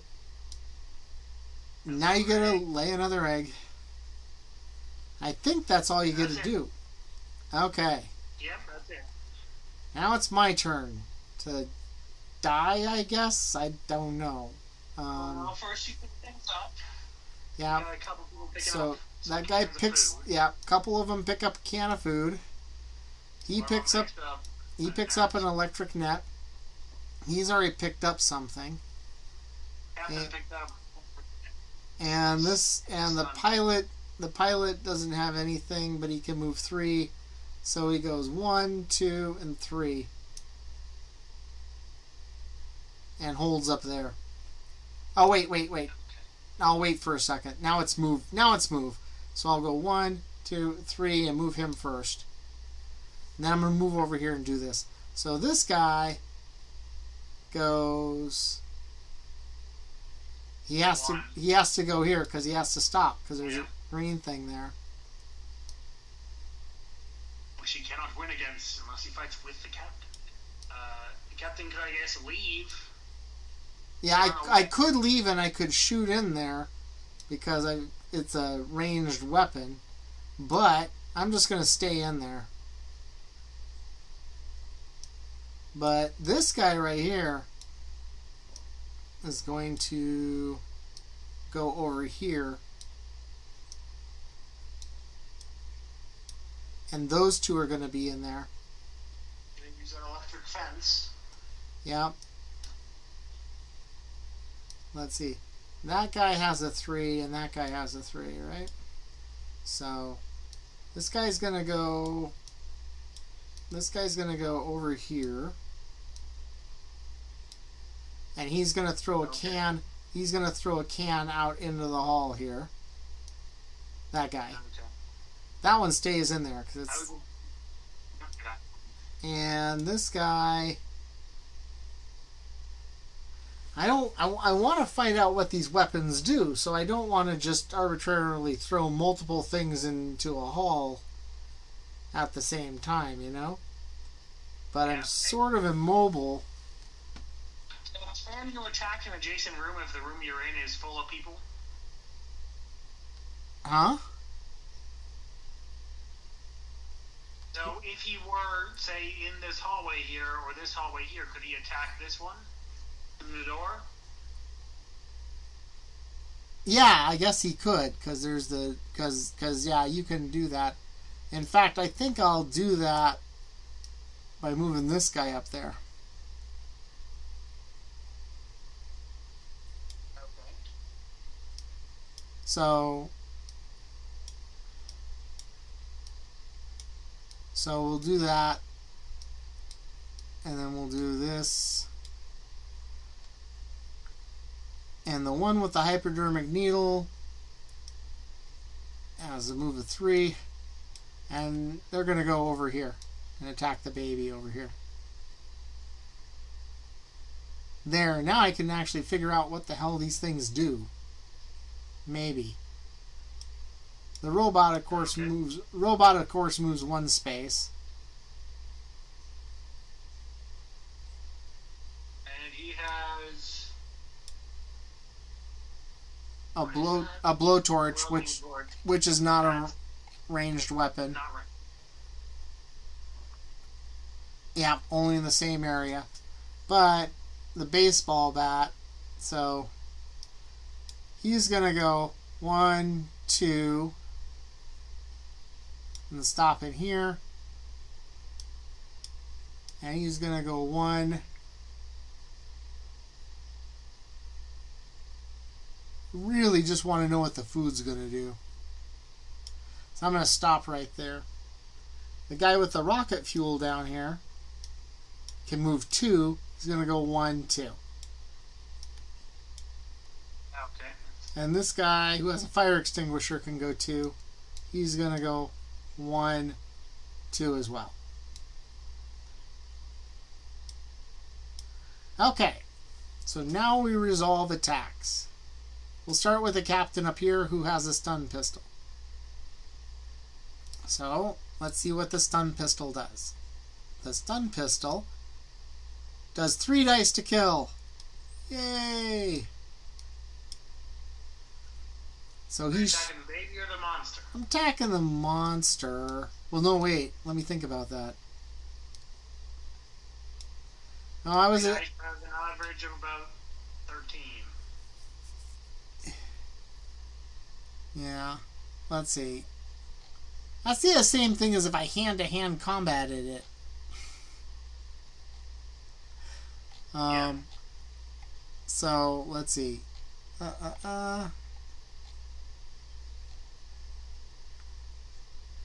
Give me a second here.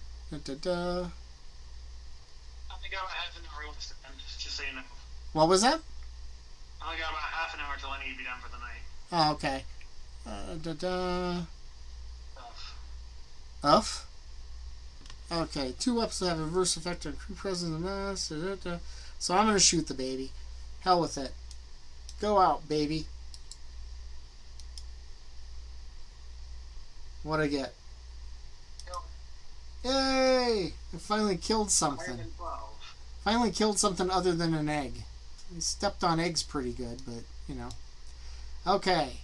Now, here, I'm going to use the electric fence. Now, the electric fence affects all monsters who move into or remain in the area containing the electric fence. You must, unlike other weapons, the fence takes effect on monster player turns, revolves its effects after monster movement is complete, but before any attacks are resolved. Crew are not harmed by an active fence. To activate the fence, crew member must spend a whole turn in one area without moving or attacking. To dismantle a fence, crewmen must begin the turn in the same area of fence to be dismantled. Okay, so I can't use the electric fence this turn, but I can hand-to-hand. And I can hand-to-hand with him. So that gives me 2 dice.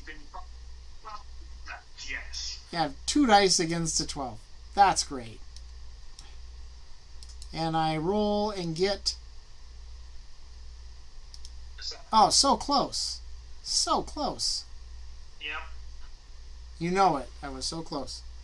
Okay. So now we go to the next one, which is right here. Stun gun against you. Yeah, but the stun pistol only affects one of them, so I got to choose the one to shoot and everything. Yep. So my guess is I am going to shoot...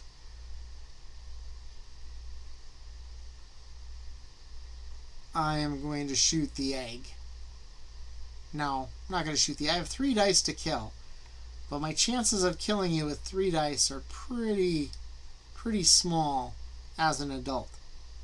Yeah. But you only have 2 eggs on the board, so you're probably not going to grow the eggs next turn. So I might as well roll against the adult and hope. So I'm going to shoot the adult. 3 dice to kill. And yeah, no, don't do anything to it. That sucks. Should have added the combat over here.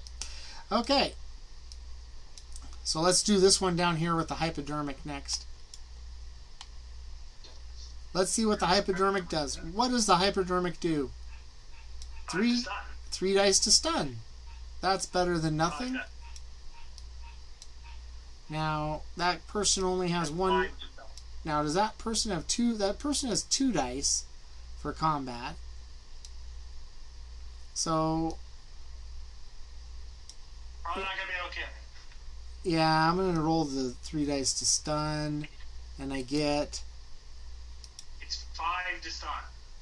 Oh, is it 5 to stun? Okay. That's good that it's 5 to stun, because that number, those 3 were sucky. Okay, that's not cool. Okay, that's bullshit. It happens, man. It happens, yeah, my ass, it happens. Okay, so now, Fine. Sparks is throwing that can of food into here. So whatever happens, it's gone. Well, it goes back to where it came from, but it comes from the galley because there's only one can in here and there was 2 cans in the galley, so it has to go over there. Okay. So, all right, and let's see what the food does. Let's see. Oh, that's great. Okay. No effect. So I'll remove all the freaking cans of food from the board. And that does it for Sparks for the turn. And I think that is everybody this turn. Looks like it. So now you can grow. Okay. Yeah, I got.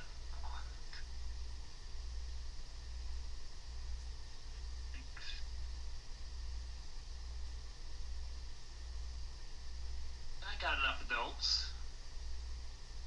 Let's get all these babies grown up.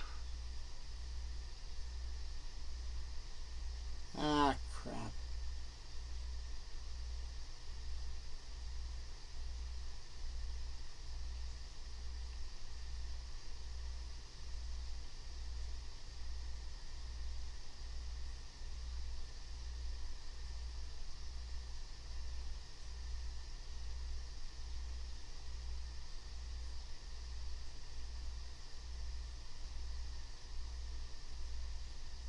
I think that's all of them. No, we move.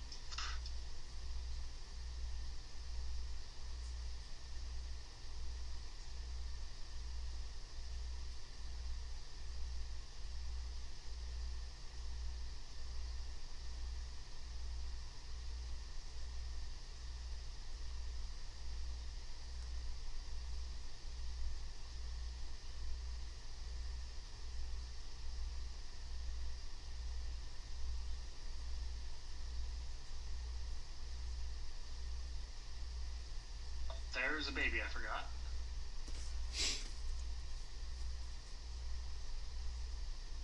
All right. For everybody watching, I'm getting my butt kicked. Actually, it's not that bad. If I can live through this round, you can't go past there because there's people in that hall. I was already in the room with the people. Oh, that's right. You grew though. Yeah, I turned the baby into an adult and then moved it out of the room.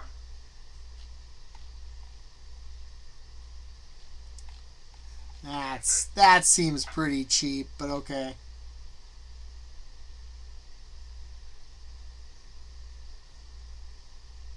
Like if I misunderstood the rules, you're happy. No, you're right. You're right.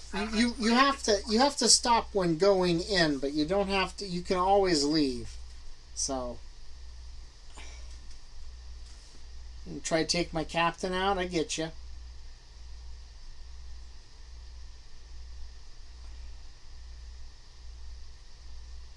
Here, Man, I really wish the food hadn't bottomed out like that.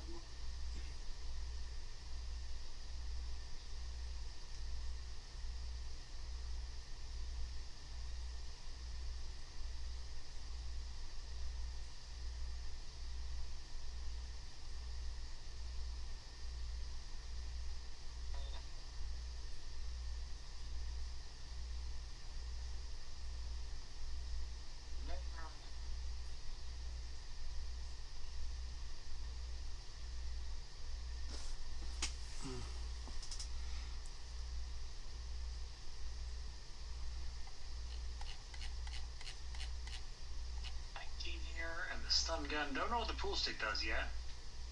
This will probably see soon enough. Okay. We should stop doing that. And I guess I'll send this guy here too.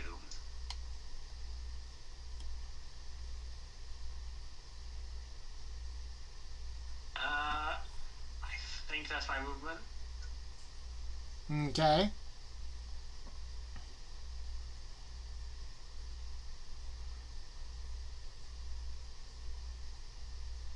I'll make sure I can keep track of how many are in each room. How did two? Oh, you grew one into a baby. That's right. I was like, how did two of them get over there? It's like, oh wait, there was a baby. Here and one from the scout bay. Okay, so from left to right, first we do with the captain. 8 of them over here.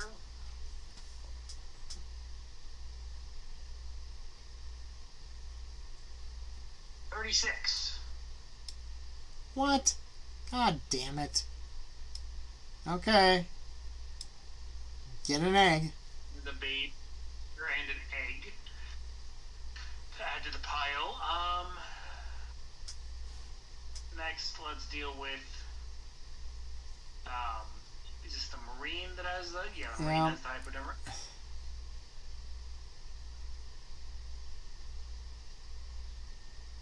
$22. Dang it.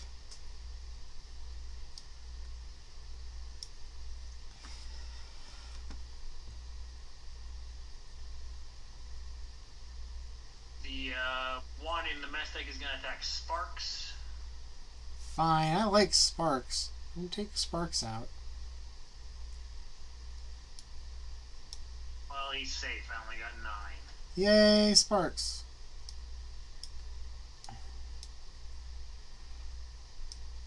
Oh, and I still have 2 to attack the first officer here. I forgot about that.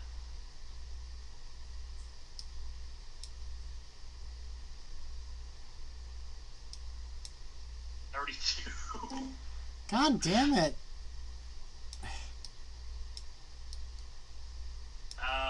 And 2 more to attack the engineering officer. And that's the one I'm the most upset about. I mean, I'm pretty sure I'm going to get more than 12 on 8 dice. Oh no. One of them fell. Yeah, it made a big difference. God damn it. Oh, here it is.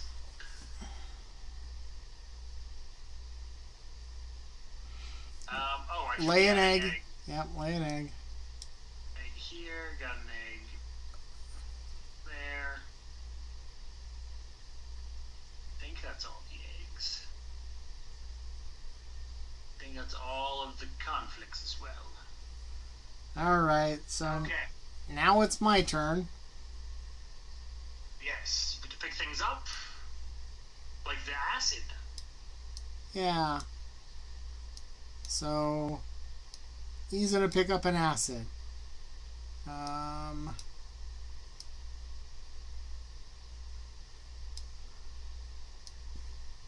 Let's see. God, I'm really upset about this one down here. You really wanted that can of rocket fuel, which is why I did not want you to have the can of rocket fuel. Yeah.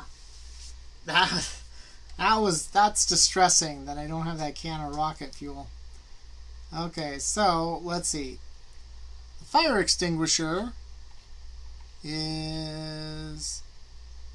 affects all monsters in an area into which it's fired. It may be used in the same area as a crewman who's carrying it or an adjacent area.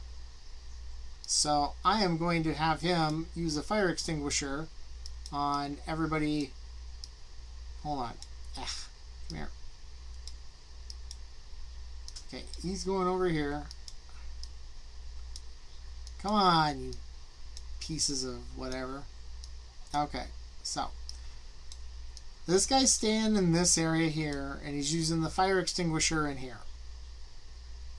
This guy is using the baseball bat to smack this thing, and Sparks is running 1, 2, 3 back that direction. The supply officer here is... Yep, he's going to wait the whole turn and not do anything and set up the fence. And the cook's really freaking wondering what he's going to do.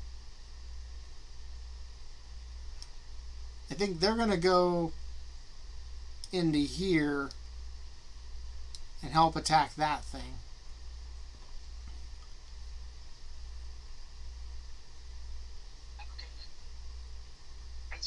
positioning on the electric fence, I gotta tell you. What? Really good positioning on the electric fence. Well, kinda. What? Cuts off like half the ship. I gotta go through this main section in the middle to get anywhere over here.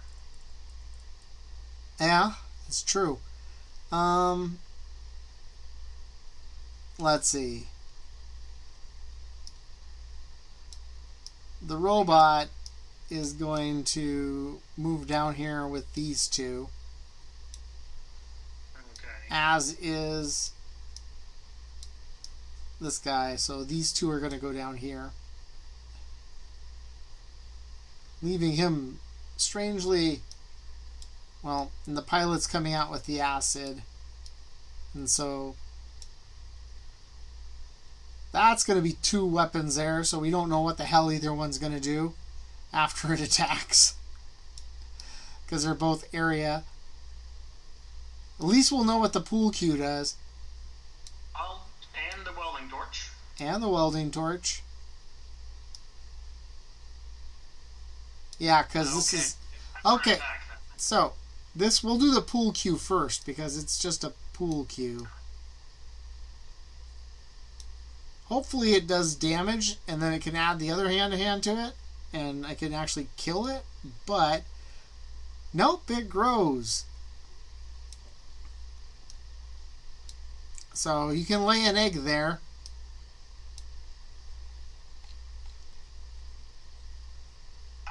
And are the other two attacking? Yeah, they're attacking hand-to-hand against the egg. You just laid. Can't do that. What? Can't do that. You Why? have to declare the attack before we determine the effects. That egg doesn't exist until the attack happens. Yeah, but he attacked with the baseball bat. Well, I guess you're right. They had to decide to attack the monster first, not the egg. Well, You can attack the monster if you want, but you can't beat it.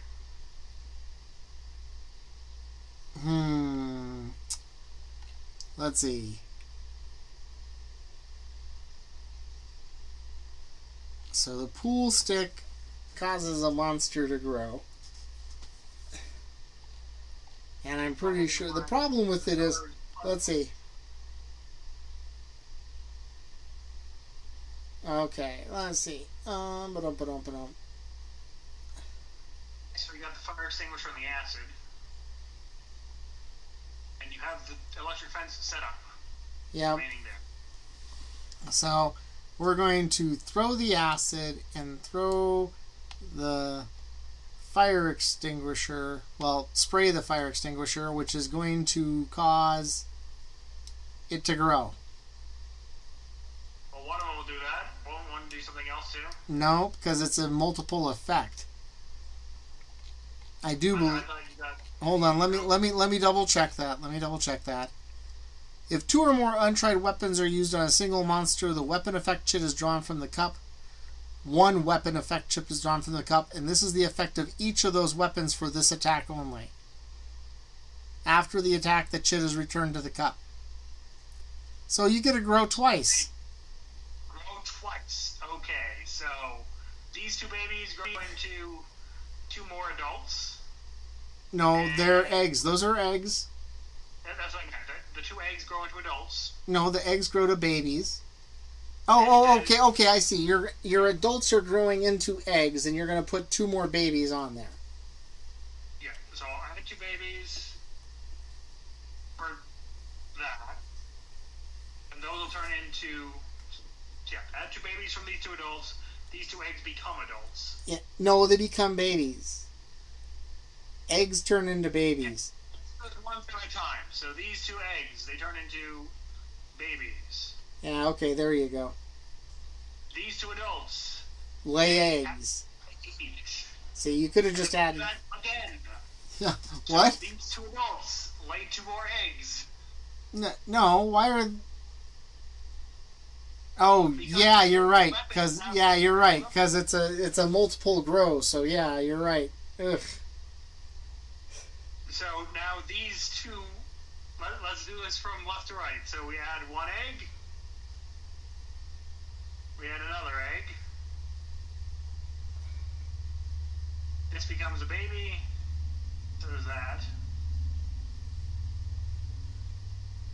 That seems like really... Oh my god. These will become adults. Yeah, that was a disastrous result for you.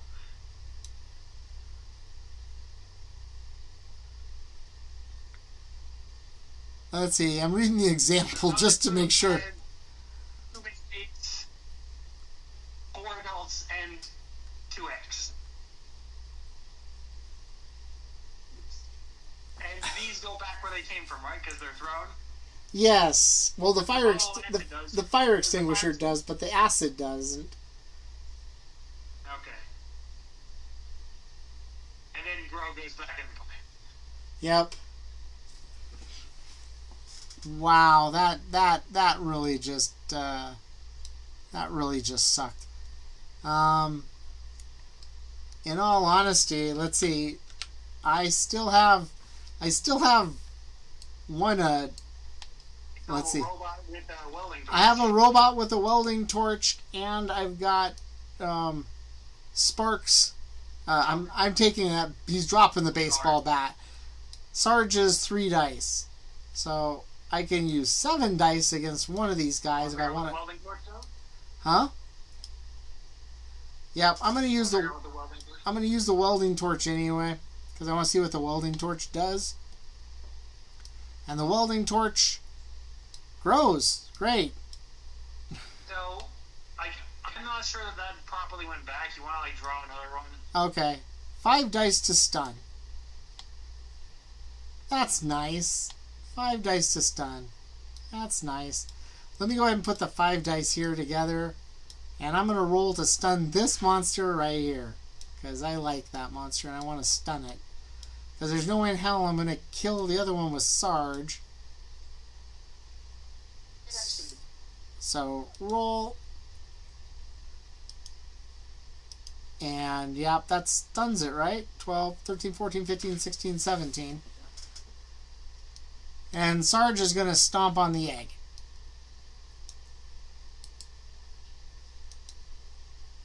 And he stomps it. And your egg is stomped on. Congratulations.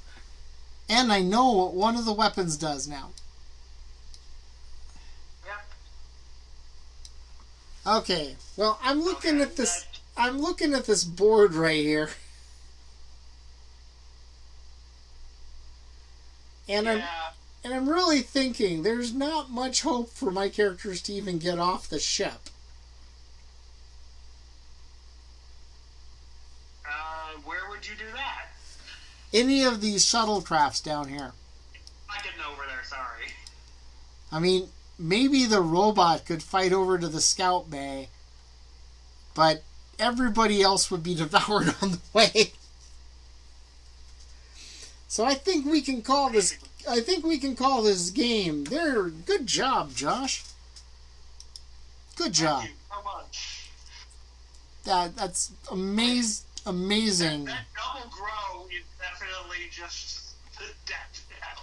Yeah. You know, I was, you know, and the thing is, firing like Halon plus acid equals monster. now see, here's the thing. Next turn, I could have moved everybody out of this hallway here, and if my guy, even if that whole thing would have been a botch, but if my guy over here who was holding the can of rocket fuel hadn't died, and if this guy, you'd be able to handle this, yeah. Oh, actually, I don't know if you'd be able to handle 4 adults, 2 babies, and 2 eggs in the same room. Well, it could, because here's the thing. I throw the rocket fuel. The rocket fuel goes through this entire section of the ship. Oh, it does? Yep, and that would have been 3 dice to kill. Well, isn't it already 5 dice to kill? No, rocket fuel, we don't know. It only affects us. Oh, it does 5 dice to kill all of you. Yeah, it does 5 dice to kill the. It does 5 dice to kill the human to the my crew, but we don't know what it does to you. But I would have drawn that tile as my next tile, which would have been 3 dice to kill. Which would not be enough. Well, it would have got rid of a chunk of the babies and eggs. Yeah, I got 4 4 adults right here. Yeah, but I could have moved the robot up there, and yeah, well, even with 4 adults, you still, that would be 16 dice of damage against the robot. That probably would do more than 44 points of damage. On average it would. Like, it's very possible to roll under. But, like, if even, like, a couple babies get added into that, that's another, like, 7 damage each. Okay, so, little question here, Josh, because like I said, I don't know, somebody might watch this someday. What did you think of this game? I like it. Like, at first, the way it was being set up, I really looked sort of similar to, have you ever played The Witches? No. It's based on Terry Pratchett's books. Okay. But it's sort of like a competitive, not competitive, it's a cooperative thing where you're going around and using sort of similar mechanics to solve problems as some of the canonical witches from some of the Discworld series. Right. But it has a sort of similar breakdown where, like, you sort of gather up things, like, added together and try and beat a target number of, like, difficult tiles or whatever. And the fact that it ended up being broken down instead into, like, a sort of asymmetrical competitive thing, which I really don't see very often. In terms of game structure, this is a really uncommon way to do that. But I really like it. In what way? What do you mean? How the board is? Just the actual, like, so the game, the way it's played, you're playing like 2 different sides that have different mechanics. Yes. And function very differently. And often, like nowadays, there's a lot of sort of tendency to try and balance things more fully in game design. Like, especially when you deal with multiplayer games, like a lot of game designers try to make it so it's like 2 equal but opposite sides, or 3 or 4 or 5 equal but opposite sort of sides. Like, even in games where you have like very sort of direct competition of like people with different mechanics. Like, I know a number of deck builders like that, where like you're playing your deck and it's very different in the way that it functions than the other people. It's targeted directly at sort of balancing those mechanics against each other the way they're designed. Whereas this is like very clearly asymmetrical in a number of different ways. It doesn't seem like it's like, it seems like if you had 2 perfect people playing the game, like with optimal strategy, the greenies would probably still win, like at least 60% of the time, possibly 2/3 or more even. Mm-hmm.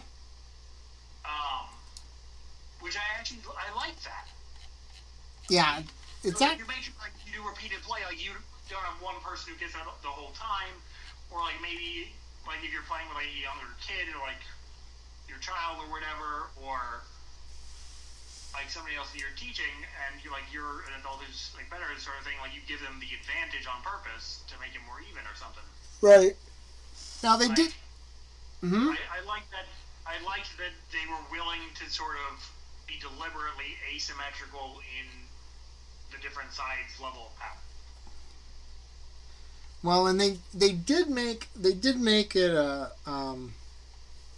a rules for the game outside the Zuntar, which would allow, it does give the crew a little bit more of an advantage because they can move outside the spaceship and everything. Ways that they can go through that like otherwise wouldn't be available. But so the question then though is, it looks like all of that is sort of still built towards the bottom of the ship, right? Right. Right, because like that's like it relies on like the scout bay, the saucer bay, the atmospheric probe, and like that stuff. yeah, Other than if you get the suit or whatever. Let's see. Or maybe not. So like the cargo mover and the jet suit. I guess there's these other bays, right? Like the bridge, number 1, number 2. Yeah, you can leave via the main cargo hold, the 3 boat bays, the 2 sensor rooms, the launch tubes and the probe control, and the engine tubes in the engine room.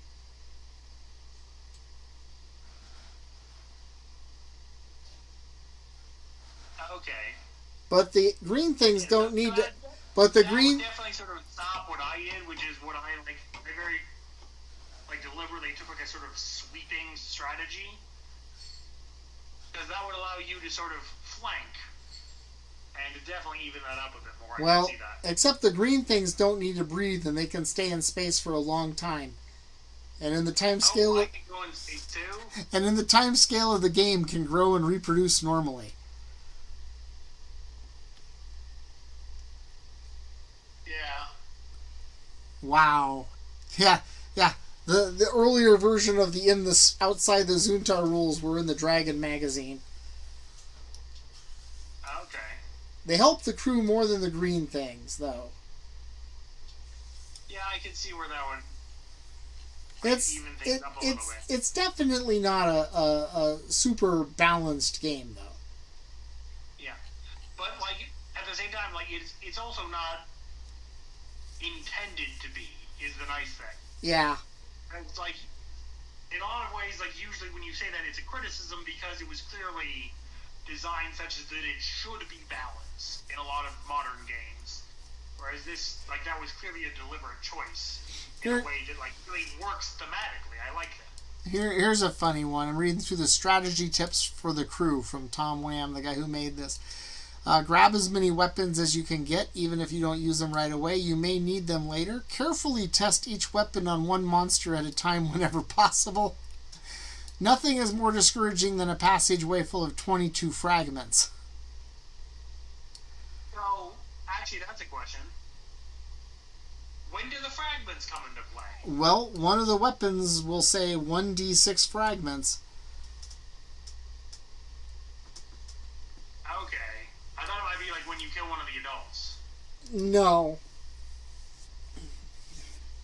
No, it has to say fragments on it. But, strategy tips for says crews with 2 and 3 attack dice are best employed in hand-to-hand combat, leaving the weapons to the weaker crew.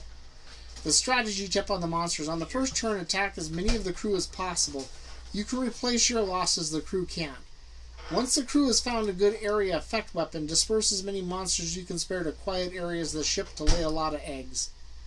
Unless the robot's giving you a great deal of trouble, it's best to leave it alone. Its slow movement generally allows you to run away, and it takes at least 5 adults for a good chance to kill it. Yeah, that certainly seemed like what was happening. Doesn't it? Doesn't it? It's So, I haven't even seen a fragment. What are the fragments? That's it right there. So how does that work? What are the fragments? Fragments can grow into babies. Okay. So they're like an egg, just more durable. Well, they can attach too. And if you roll poorly, if I roll poorly when shooting it with something that causes fragments, I could wind up with way worse than what happened here. Yeah. Like you could shoot 1 egg and get 6 fragments, which is 6 dice worth of damage. Yeah. For me, that is. And the guy who made this game never even saw Aliens. Figure that one out. Now, the one thing that can really do in the green things thing was that you got the best dice roll possible for setting up the number of aliens. The number of was down there. No. Remember when you rolled how many eggs you got, how many babies you got, and how many adults you got? Yeah, that was like the best mix. Yeah, 4. Yeah, because you had the maximum number of adults that you could have, and you came out. Still an even mix Yeah, you came out good. You came out good, and I feel like that's one thing that probably could be changed. I feel like that's the sort of thing you could definitely sort of like have be a collaborative agreement. yeah, you could definitely. Between the players to sort of set the level of difficulty. Yeah, you could definitely do it that way. The other thing that's weird is the fact that you don't get to pick where you start with, really, unless you roll a 6. So, like, if you got, you could, usually it's the saucer bay, the cockboat, the scout bay, but sometimes you could be in the main cargo hold. Where's that? Well, there wasn't anybody in the cargo hold. It was right next to the galley in the ship store. But that allows me to protect the electric fences, too, so you can't get them. Right, but look at where you'd be pretty limited in where you could layer, get it right where you were. Where you want to go is like right next to people. I agree. Yeah, if you were in the cargo holds, you could only go out and down this hall. But since you were in the bay here, you could go this way and this way, and spread out in 2 directions, 3 directions even. Versus if you were in the cargo holds, you only could spread out 1 direction. Yeah. Okay.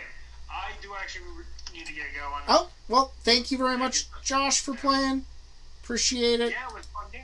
All right, and we should start having to play multiplayer games too. Get Richard involved. So, all right. Still doing the thing tomorrow morning? I don't know, Sarah. Sarah showed up last week at 6:30 in the morning because she thought it was at 6:30, and then she left, so she wasn't there.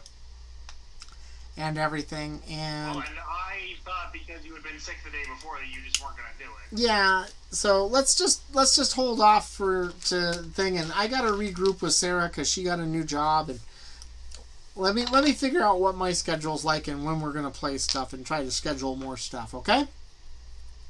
Okay, sounds like a plan. Sounds good. I will talk to you later. Thank you very much. You start work on August 2nd for the record. Okay, good to know. All right. Have a good night. Yep. Talk to you later. All right.